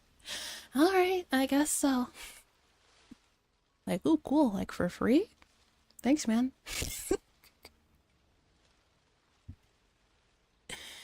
He's taking it because you said it's a gift from you as a friend. He's taking it as a courtesy, so he doesn't disrespect your generosity. Hanya was cracking up too. She was laughing in a loud voice, knowing that no one would hear her anyway. But this is really a good way. Was this really a good way to resolve the problem? I thought Mion's issue in the previous life was that she wanted Keiichi to treat her like a girl. She got the doll, but Keiichi still isn't treating her that way. Still, Mion looked very happy. Maybe it wasn't a big deal after all. I'm sure that Mion will take that doll with her to bed tonight. She'll kiss it goodnight too. I could bet on that. It was written all over her face. She's finally accepted it. It was a challenge just for me to give her a doll. Keiichi turns around to face us, smiling bitterly. You did it though.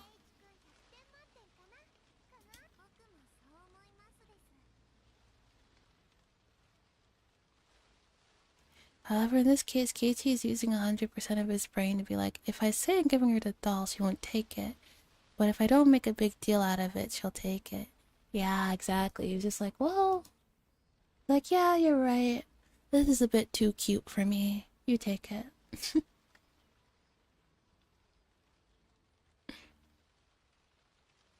Yep, it was perfect. I'm impressed that you managed it. Mio-san was hilarious. It was obvious the moment that you... It's almost the moment that you looked that she really wanted the doll. Isn't that the truth?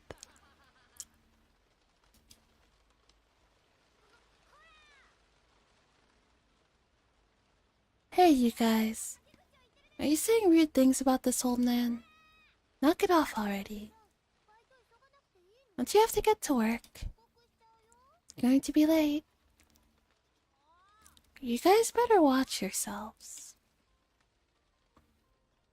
Mion seemed like she wanted to stay longer, but after looking at her watch, she started heading to work. Everyone was wearing smiles on their faces. Today was such a fun day. Everyone had lots of fun, and no one was hurt. I repeated this same day so many times before, but this time something was different. It's like I rolled the die and got a 6, and then I rolled it again and got a 6 again. I don't know if this was just a lucky coincidence, or if it was meant to be.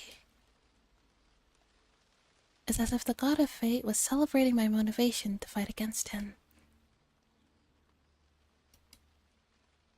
Let's go. Okay, is this the scene break or the end of the chapter? It's the end of the chapters. Okay, I'm gonna save first. Just in case it decides to crash again. Good times with Oyashiro-sama. I was watching TV with Satsuko and Hanyu after eating dinner. It was a variety show and the performers were making the audience laugh. We were laughing too. Look at you now.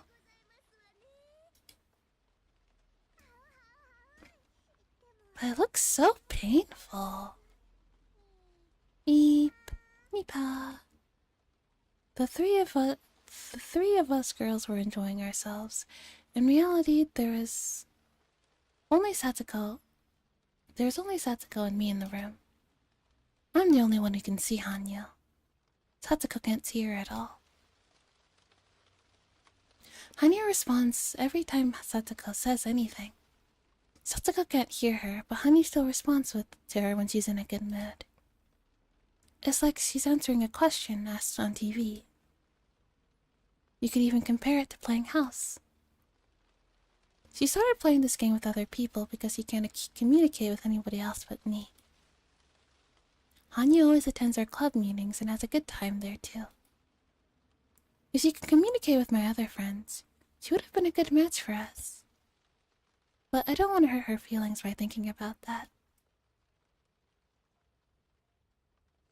If the story of the miracle written in the old scriptures is true, if it's really Hanyu who performed it, she's someone who had tremendous power long ago. But now she doesn't have any spiritual power, and I'm the only one who can even see her. Hanyu has never told me how she lost her power. I just have to assume that her spiritual power diminished over time. There's a legend in the Furude family that says that Oyashiro-sama will be reborn as a girl. Reborn if a girl is born to the family 7 generations in a row. With my birth, Hanyu was finally able to communicate with a human for the first time in centuries. Does that mean that Oyashiro-sama has returned? I feel bad for Hanyu because it's basically her worst crime in the modern days that she's suppressed and a Debbie Downer and that she's lonely.